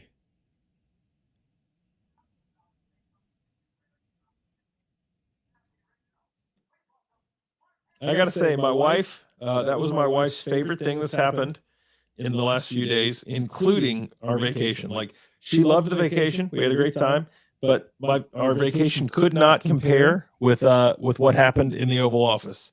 That was like her favorite. That was her favorite thing. She wants to watch that clip of him going, "You don't have the cards. You don't have with us, you have the cards." And then, of course, Zelensky being like, "I'm not playing cards. I'm not play game. And she's like, "That's awesome." Let's see. Mark Hamill's usually a pretty woke dude. Let's see what he has to say. Oh, yes. Zoe Saldana won supporting actress. That's right. Okay. That's right. That's right. Okay. The Brutalist. Man, I want to see that so bad. Conclave. Oh, yeah. So this is best original score. So they actually playing they're pieces playing of the score right there live? Yeah, they are. That's pretty cool. That's really cool. Yeah. See, this is one that I don't know how you like. There almost needs to be its own category for a musical. I want Wild Robot to win this one. I really liked that movie. Corey, you got to watch Wild Robot with your kids, man. You guys just recently did an episode on Wild Robot, if I'm not mistaken. You need to watch it and then go watch our episode with your kiddos. So I also came home from vacation to my patriarchy cigar bundle that I won from. You mean like these? Cigar. Yes, sir. And the sweet lighter with a I mean, it's a lighter, it's a cutter, it's everything in one. Nice. I was like, what? This is the best. You won a couple awards, didn't you? I did. I had this other really cool guy who's going to do some professional editing for me. Mm-hmm. I mean, I don't want to brag about him too much because you guys might know him. But The Brutalist winner. Brutalist won for best original score. Okay. Dang it. Dude, come on. See, I knew it was You going to can't only win. say that, though. You haven't seen it. That's probably fair. But The Brutalist. See, sadly, that's not even a movie I've heard of. I'm so out of touch. yeah, you might be a little. I told people earlier that we were talking about, Corey, this would probably be a good segue into this a little bit. So we had a couple of people, or one person win an award. I think it was one of the shorter documentaries. And they went on, to talk about, ethnic cleansing of Palestinians and all this. And Nick and I were just kind of touching on it briefly because we're more of the movie guys. We're not super political. I mean, I'm highly political, but I'm not, I don't think I know enough, or I haven't kept up current to be educated to, publicly have an official opinion on, what's going on in Gaza. But you would be that person. So what is the, what's the take on Gaza, Israel, Palestine? What's the take on that? What's the biblical take? Let me say. I know I'm opening this up a little bit, and we might have to cut you off here in a second when they start giving more awards away. But just let us know what you think. I mean, I am no dispensationalist, so I don't agree with Israel is. I'm not a Zionist. I'll put it that way.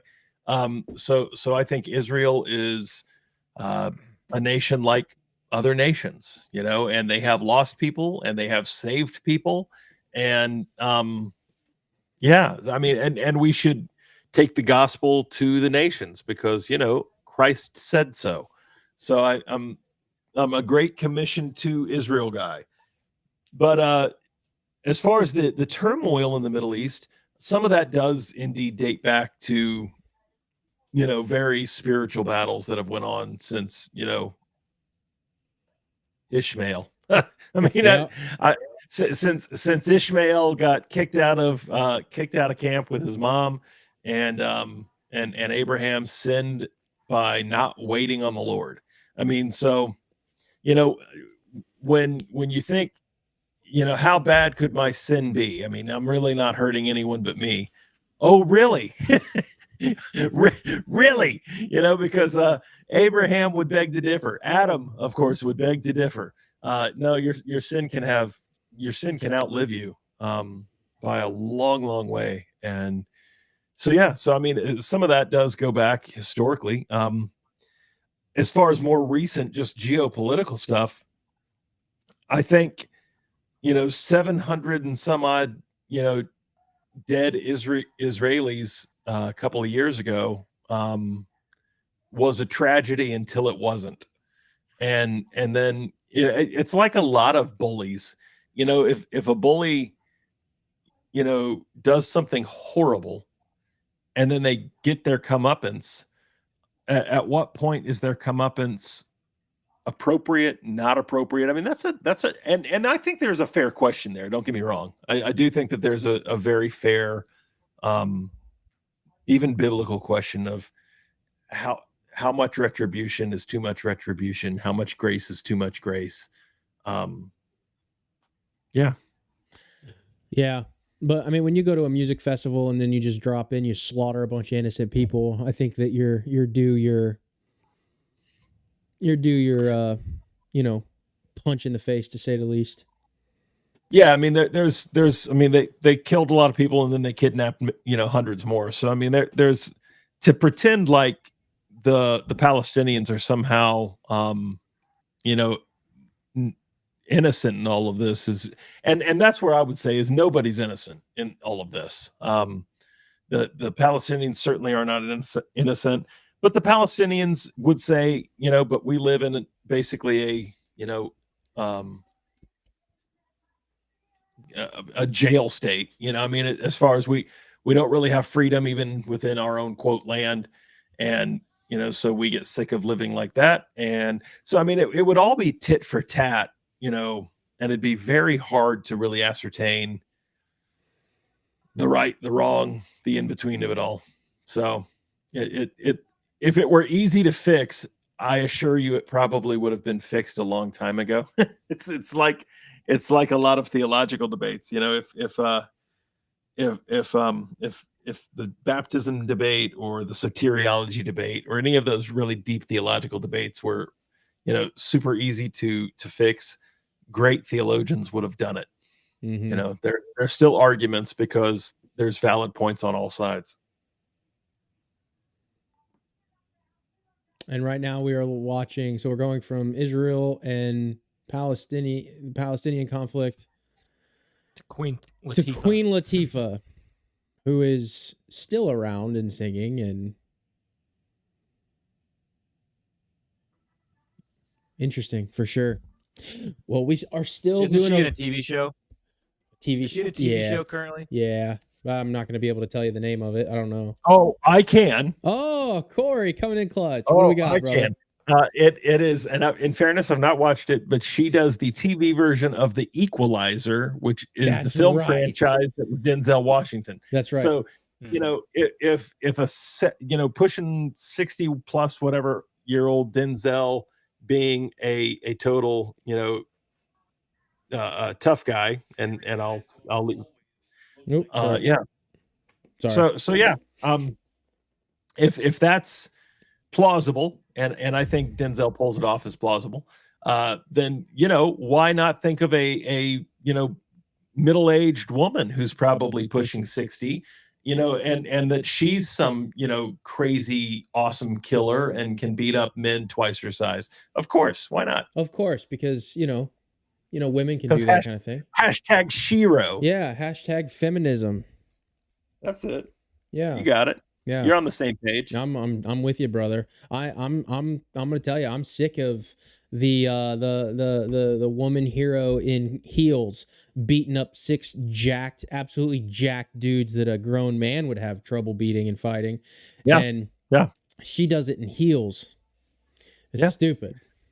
And again, I think that you can talk to this pretty knowledgeably. I mean, you do a martial art regularly, correct?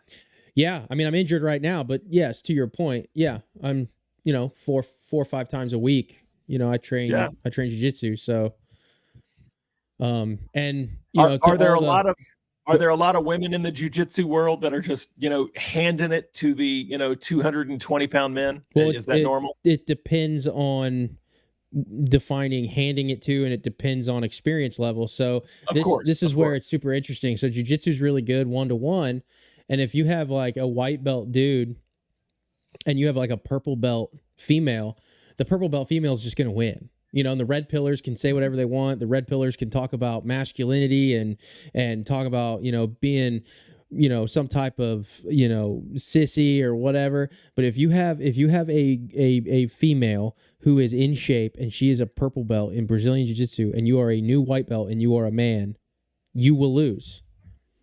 That's just what it is. Now, let me caveat that if you're allowed to lose on a jiu-jitsu mat.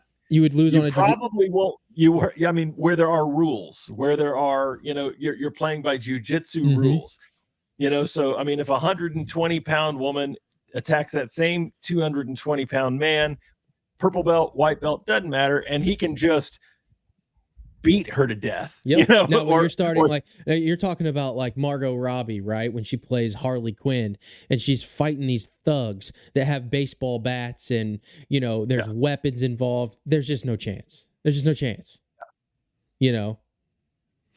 So, yeah, what I'm saying is the skill can win.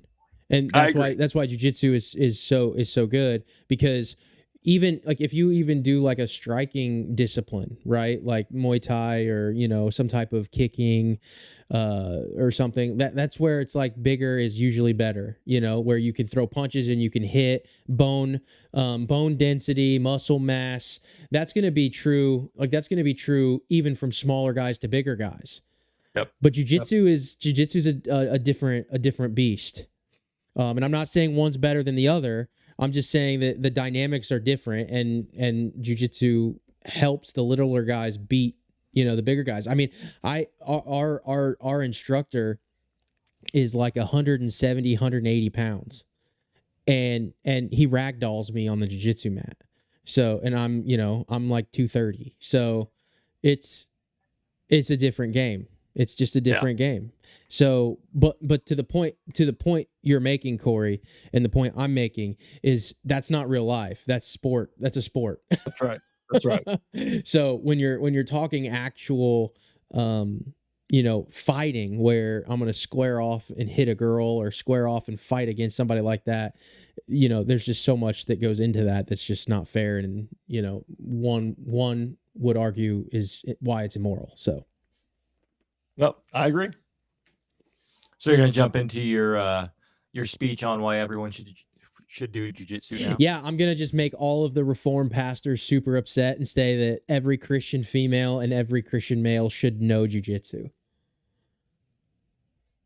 Now, you are convinced that jiu-jitsu is the supreme martial art, correct? I don't know if I would say supreme, but I would say most applicable to all.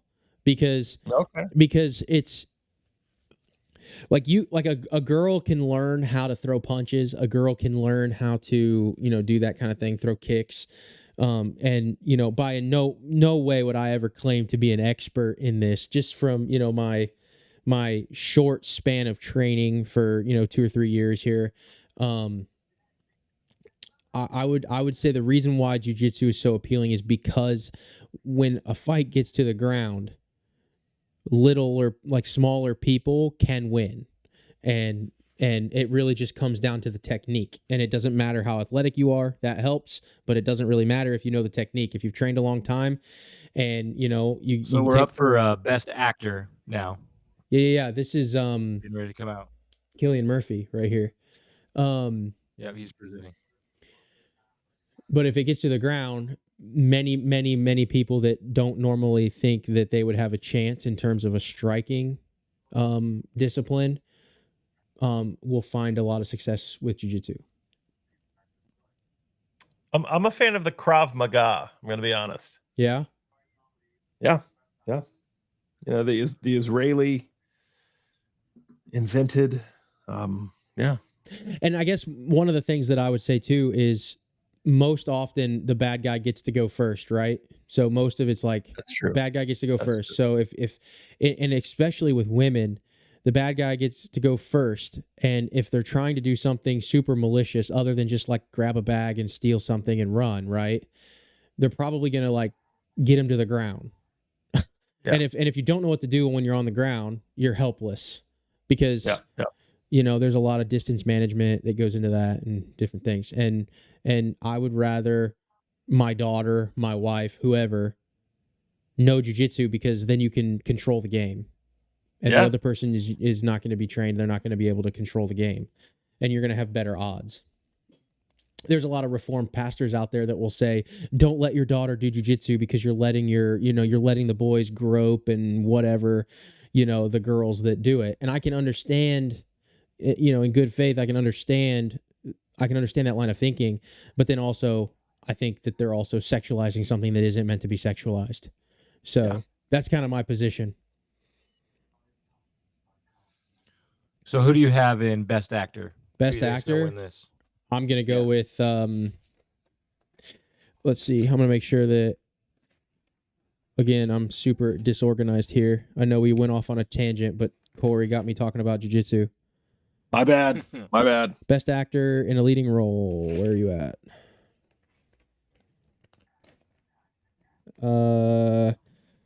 I want to go with Timothy. My prediction is But I think it's going to be Ralph. Ralph. Yeah. Ralph Fiennes. Oh, Adrian Brody. Adrian I was gonna Brody. say- Wow. I would say Adrian, the Brutalist seems to be taking Yeah. stuff. So I mean, It had a lot of hype. it's taking stuff. Well, boys, I just got a text message from the missus asking me to come up. So I'm going to be a good husband and Do and it. do what she said. Do it, So, man.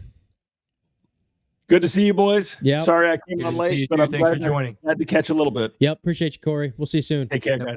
Bye. Good to see you, Corey. All right. So what is actually Wow. left here? What is left? It can't be much. Well, we did. Did we do Best Actress? No. So we got Best Picture, Best Actress. Is that it? I think we did all the other ones. Yeah, that's got to be it, right?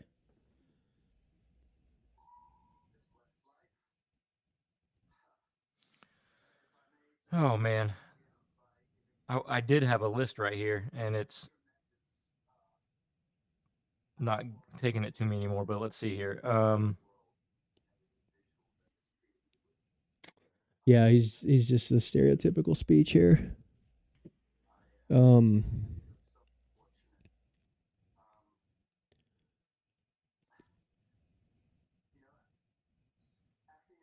Yeah. So Best Director, Best Picture, Best Actress. So we got 3 awards that are supposed to be given out in the next 7 minutes. I don't think they're gonna make it. I don't think they're going to make it either. I didn't think they were going to make it halfway through.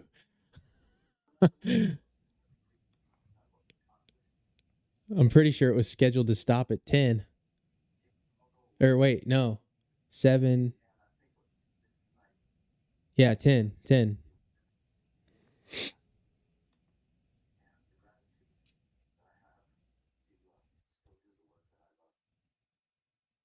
But we've just the Brutalist is really doing well. Yeah. Adrian Brody, he was for a while, he was doing some really like I don't know, probably low quality movies, not like direct to DVD stuff, but pretty close. And he wasn't really doing stuff that would get nominated for awards. this kind of seems to have come out of nowhere this year. He wasn't really doing these types of movies.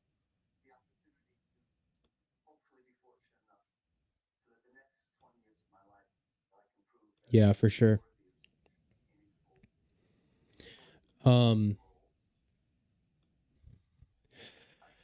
Yeah, super interesting. I think we're planning on doing the Brutalist on an episode. We'll talk about it. We'll see it. And it'll be interesting to talk about it after it wins. And as we go through some of these next recordings, Dune and the Brutalist here, with what we've known of like Wild Robot and stuff, to see how they all match up together. I'm sure that'll be interesting to put in the episodes. So I'm also saying that too because I feel a little bit of failure by not getting those out before this, because that was the original plan. We just didn't have the time. It just didn't work out. So, but hey, you know what? It'll be all right. Yeah. But it just sounds like a normal acceptance speech here. Thanking everybody. Yeah, but everyone who's won for the Brutalist has really went out of their way to thank the director. Yeah.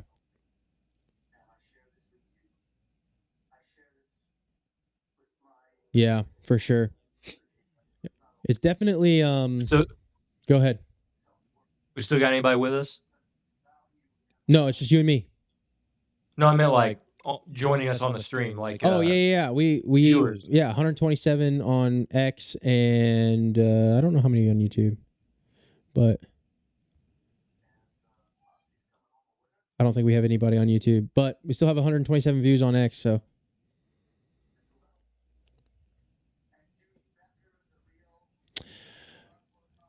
So maybe no one's watching.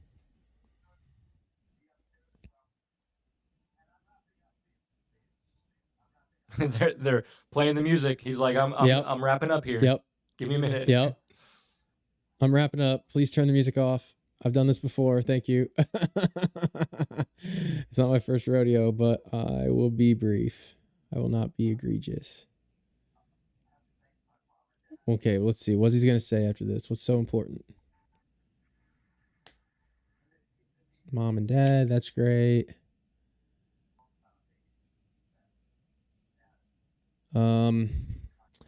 They just created such a strong foundation of respect, kindness, wonderful.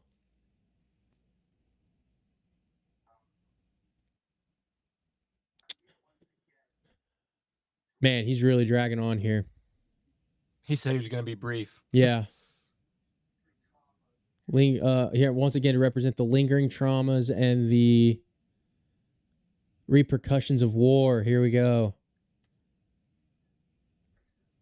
Systematic oppression. We've got some of anti-Semitism and racism and of other. I believe that I pray for a health. Man, the subtitles are breaking up here, but I pray for a healthier and happier and a more inclusive world. And I believe if the past can teach us anything, it's a reminder to not let hate go unchecked.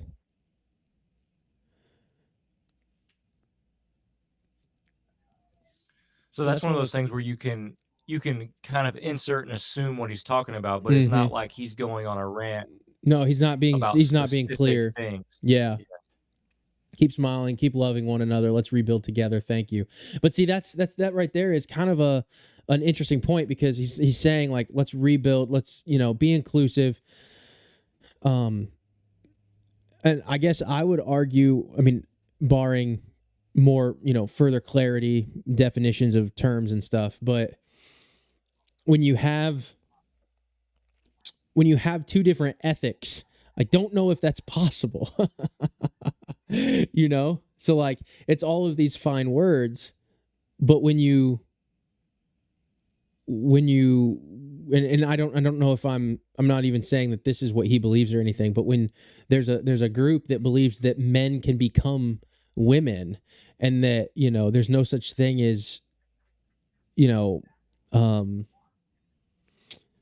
like universal truth and everything is subjective, that cannot exist with the alternative.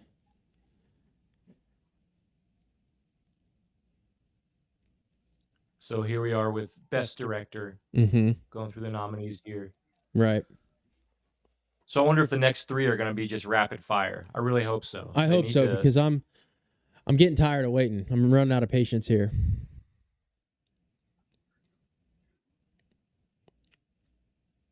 Yeah, definitely running out of patience. Nora. Another one. Huh. Wow. Has anyone seen Anora? Yeah, if you're in the comments or if you're watching and if you're hanging out with us this long, I doubt it, but let us know if you've seen Anora, the movie Anora. Because it's won 3 or 4. Yeah, I don't know how many, but it's just one. I mean, a lot of the ones that have gotten the awards are things we haven't seen, but then it's kind of par for the course, I guess. Yeah.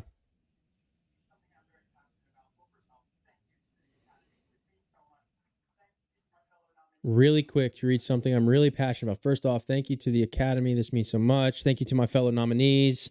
It's an honor to be in this category with you. I'm going to put this down as we're all here tonight and watching. We love movies. Where do we fall in love with the movies? At the movie theater. Applause. Watching a film. Watching a film in the theater with an audience is an experience. We can laugh together, cry together. And in a time in which the world can be very divided, this is more important than ever. It's a communal experience. You don't get it home. And right now, the theater-going movie experience is under threat. Movie theaters, especially independently owned theaters, are struggling. Lost 1,000 screens in the U.S. during the pandemic. If we don't reverse this trend, we'll be losing a vital part of our culture. This is my battle cry. That's great, but you got to combat the streaming. I think that's a bigger reason why everything is signed out. You're right, but I mean, I couldn't agree more with him. Oh, I know. I think in my I agree. opinion, Yeah, like the theater experience of seeing a movie is better than anything else. I agree. At least for the first time. Yeah.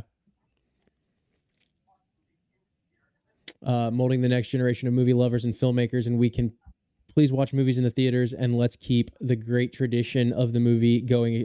This is probably one of my favorite acceptance speech, even though I think that he's missing streaming services as being the main reason why the movie theaters aren't working. Yeah. Well, he probably when he says like the theater going experience is under attack or suffering, that's probably his unspoken enemy. Yeah, probably right. Because nowadays, a lot of actors and directors, when they sign a deal with a streaming company, they're at least negotiating a certain window where the movie will be in theaters. Yeah. Like even from Netflix. And I think obviously we don't have any idea how the movie's going to go, but I think the most recent one was the new Chronicles of Narnia. That's going to be a Netflix movie. It's going to have like an IMAX release because it was negotiated by the director. Yeah, and unfortunately, it's being made by the same woman who did, I think, Barbie. Does that sound right? Yeah, that's right. And I'm like, I know it could be a terrible movie. Yeah, I know that's not what your point was, but I've actually been wanting a remake of the Chronicles of Narnia, and then I find out that it's made by the woke. You know, like, and I talked about this too a little bit in that video. It's kind of funny how all this is coming back up in that video that I was mentioning earlier between Matt Walsh and Zachary Levi. But there's a culture aspect to this, you know. So, you know, just go watch that. We've talked about it a few times, and I don't want to beat a dead horse, but there's a culture aspect to, you know, making a movie, and Denzel Washington had a really good response on that to a reporter. I just kind of wish there was a Christian that would take over for that. But I mean, it will absolutely fail in terms of like financial success if it's not faithful to C.S. Lewis's writing for the Chronicles of Narnia. So I think there's enough people who are fans of C.S. Lewis that anything short of being faithful to it wouldn't. I mean, it just wouldn't fly, or won't fly. Which that doesn't always mean anything, but Right. in terms of the final product.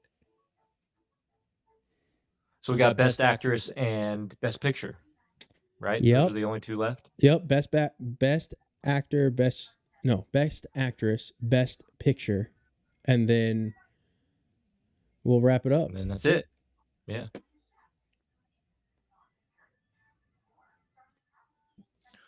Well, one thing's for sure. The Oscars are too long. Yeah, that's right.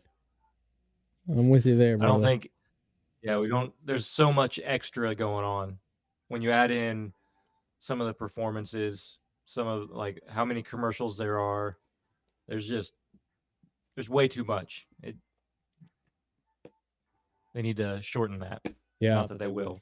But. Well, if just, we've got a little break here again. We just want to thank everybody who is watching. We really appreciate you guys out there. Creating content's really fun. It can get really personal, and we just really enjoy it when other people enjoy what we create here. And like we said before, we just want to build a community where people just love movies and talk about worldview and engage with us, at least, because this is what we did growing up, man. We would go to the movie theater, we watch a movie, and then ultimately we would end up talking about worldview and morality and love and eternal truth and all these different things, like the Bible, and we just wanted to kind of share our experience of doing that as like when we were younger with other people, and so we made it a podcast.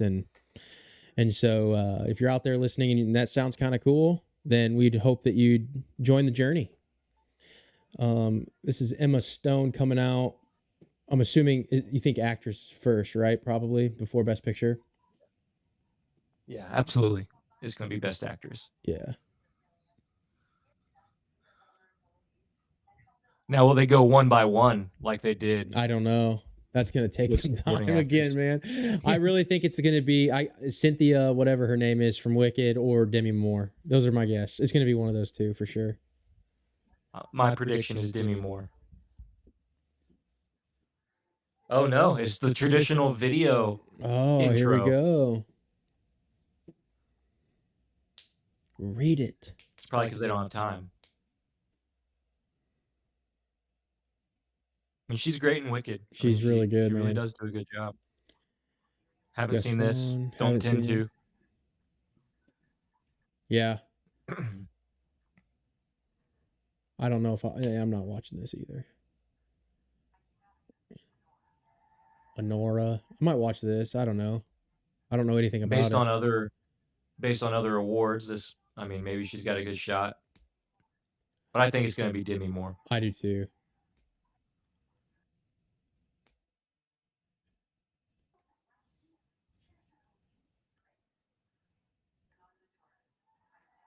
I'm still Fernando Torres. It'll be interesting. Man, I don't know. I do agree. I think it's going to be Demi Moore or what's her name? Cynthia Nervo or something? Cynthia Erivo. Yeah. Erivo. Here we go. Who's it going to be? Oh.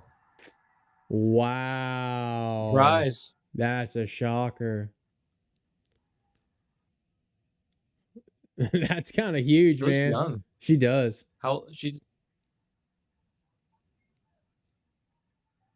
Wow. This is the first Oscar win and nomination for, first nomination and first Oscar win. Interesting. Wow. Have you ever heard of her? Mikey Madison? No, never.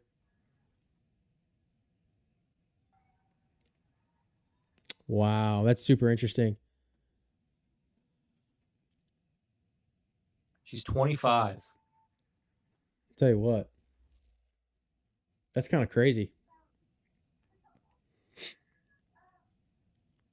Here we go. Let's see. The speech. What's the speech going to be?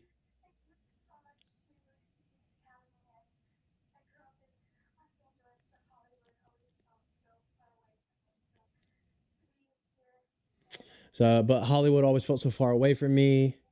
So to be here, standing in this room today is really incredible. Thank you, Neon Film Nation, Universal. Thanks to my incredible family, my mom, my dad, sister, my little brother, my twin brother. Miles, thank you for best friend. Not that you have a choice. Thank you, Sean, Baker, Sammy, Quinn, some of these other people.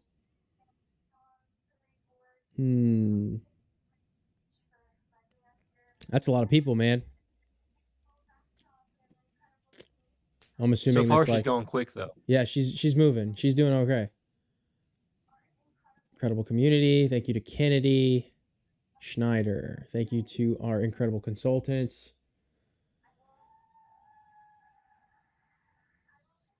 Oh, well, So that's when you lose interesting. it, when you pause. Yeah, but I don't want to say what she just said. Oh, I didn't hear it. I must have missed what you're thinking. Privilege of meeting that community's been. She's talking about like sex workers in the sex worker community, and she's like, oh, well, that's probably what the movie's about, then, yeah, isn't it? yeah, probably. Since we haven't seen it. Fellow nominees, I'm honored to be recognized alongside all of you. Dream come true. Probably gonna wake up tomorrow. Thank you so much, Sean. This is all because of you.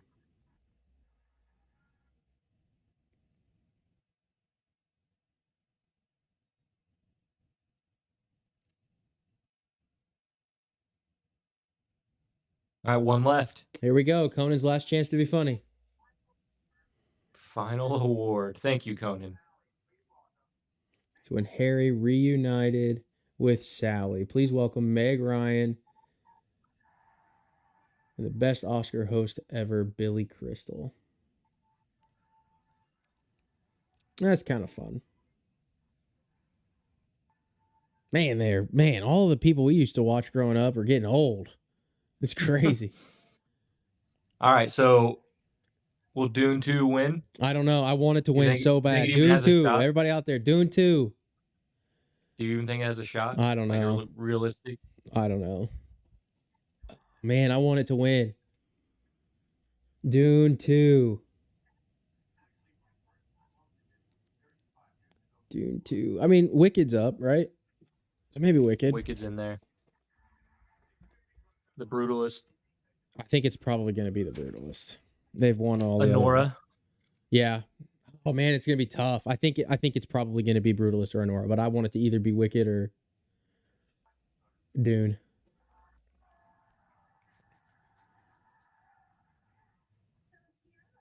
Here we go. What's going to be here? Oh, they still got to get through the nominees. That one's probably going to win. Yeah, because it won director and actress. Yeah, but this one won actor and It won a lot. A Complete Unknown won a lot. Man, this is just a tough category.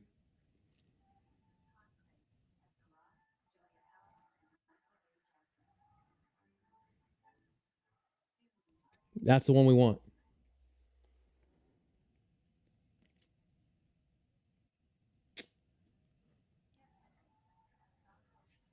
Interesting. What do you guys think? If you're out there still in the comments, what do you think is going to win? Best Picture, Dune 2? Think it's got a chance? Cool Boys. I've never. Substance. Do you think they're going to give it to her? She's like almost out of her, like kind of phasing out of her career. She won the Golden Globe. It hasn't won enough of the other awards. I don't see how it would win this. Yeah. Mark, here we go.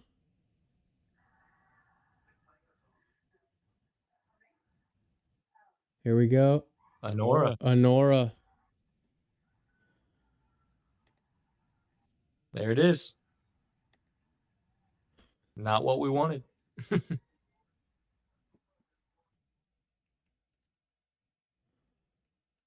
Yeah, just another one of those movies that we haven't seen. Again, I'll ask it, throw out there one more time. If you've seen Anora, say that you've seen it, whatever it is. I mean, sounds like maybe it's a movie we wouldn't promote or want to see. Right. Based on. It just depends on how they depict it, but we definitely vet it before we would.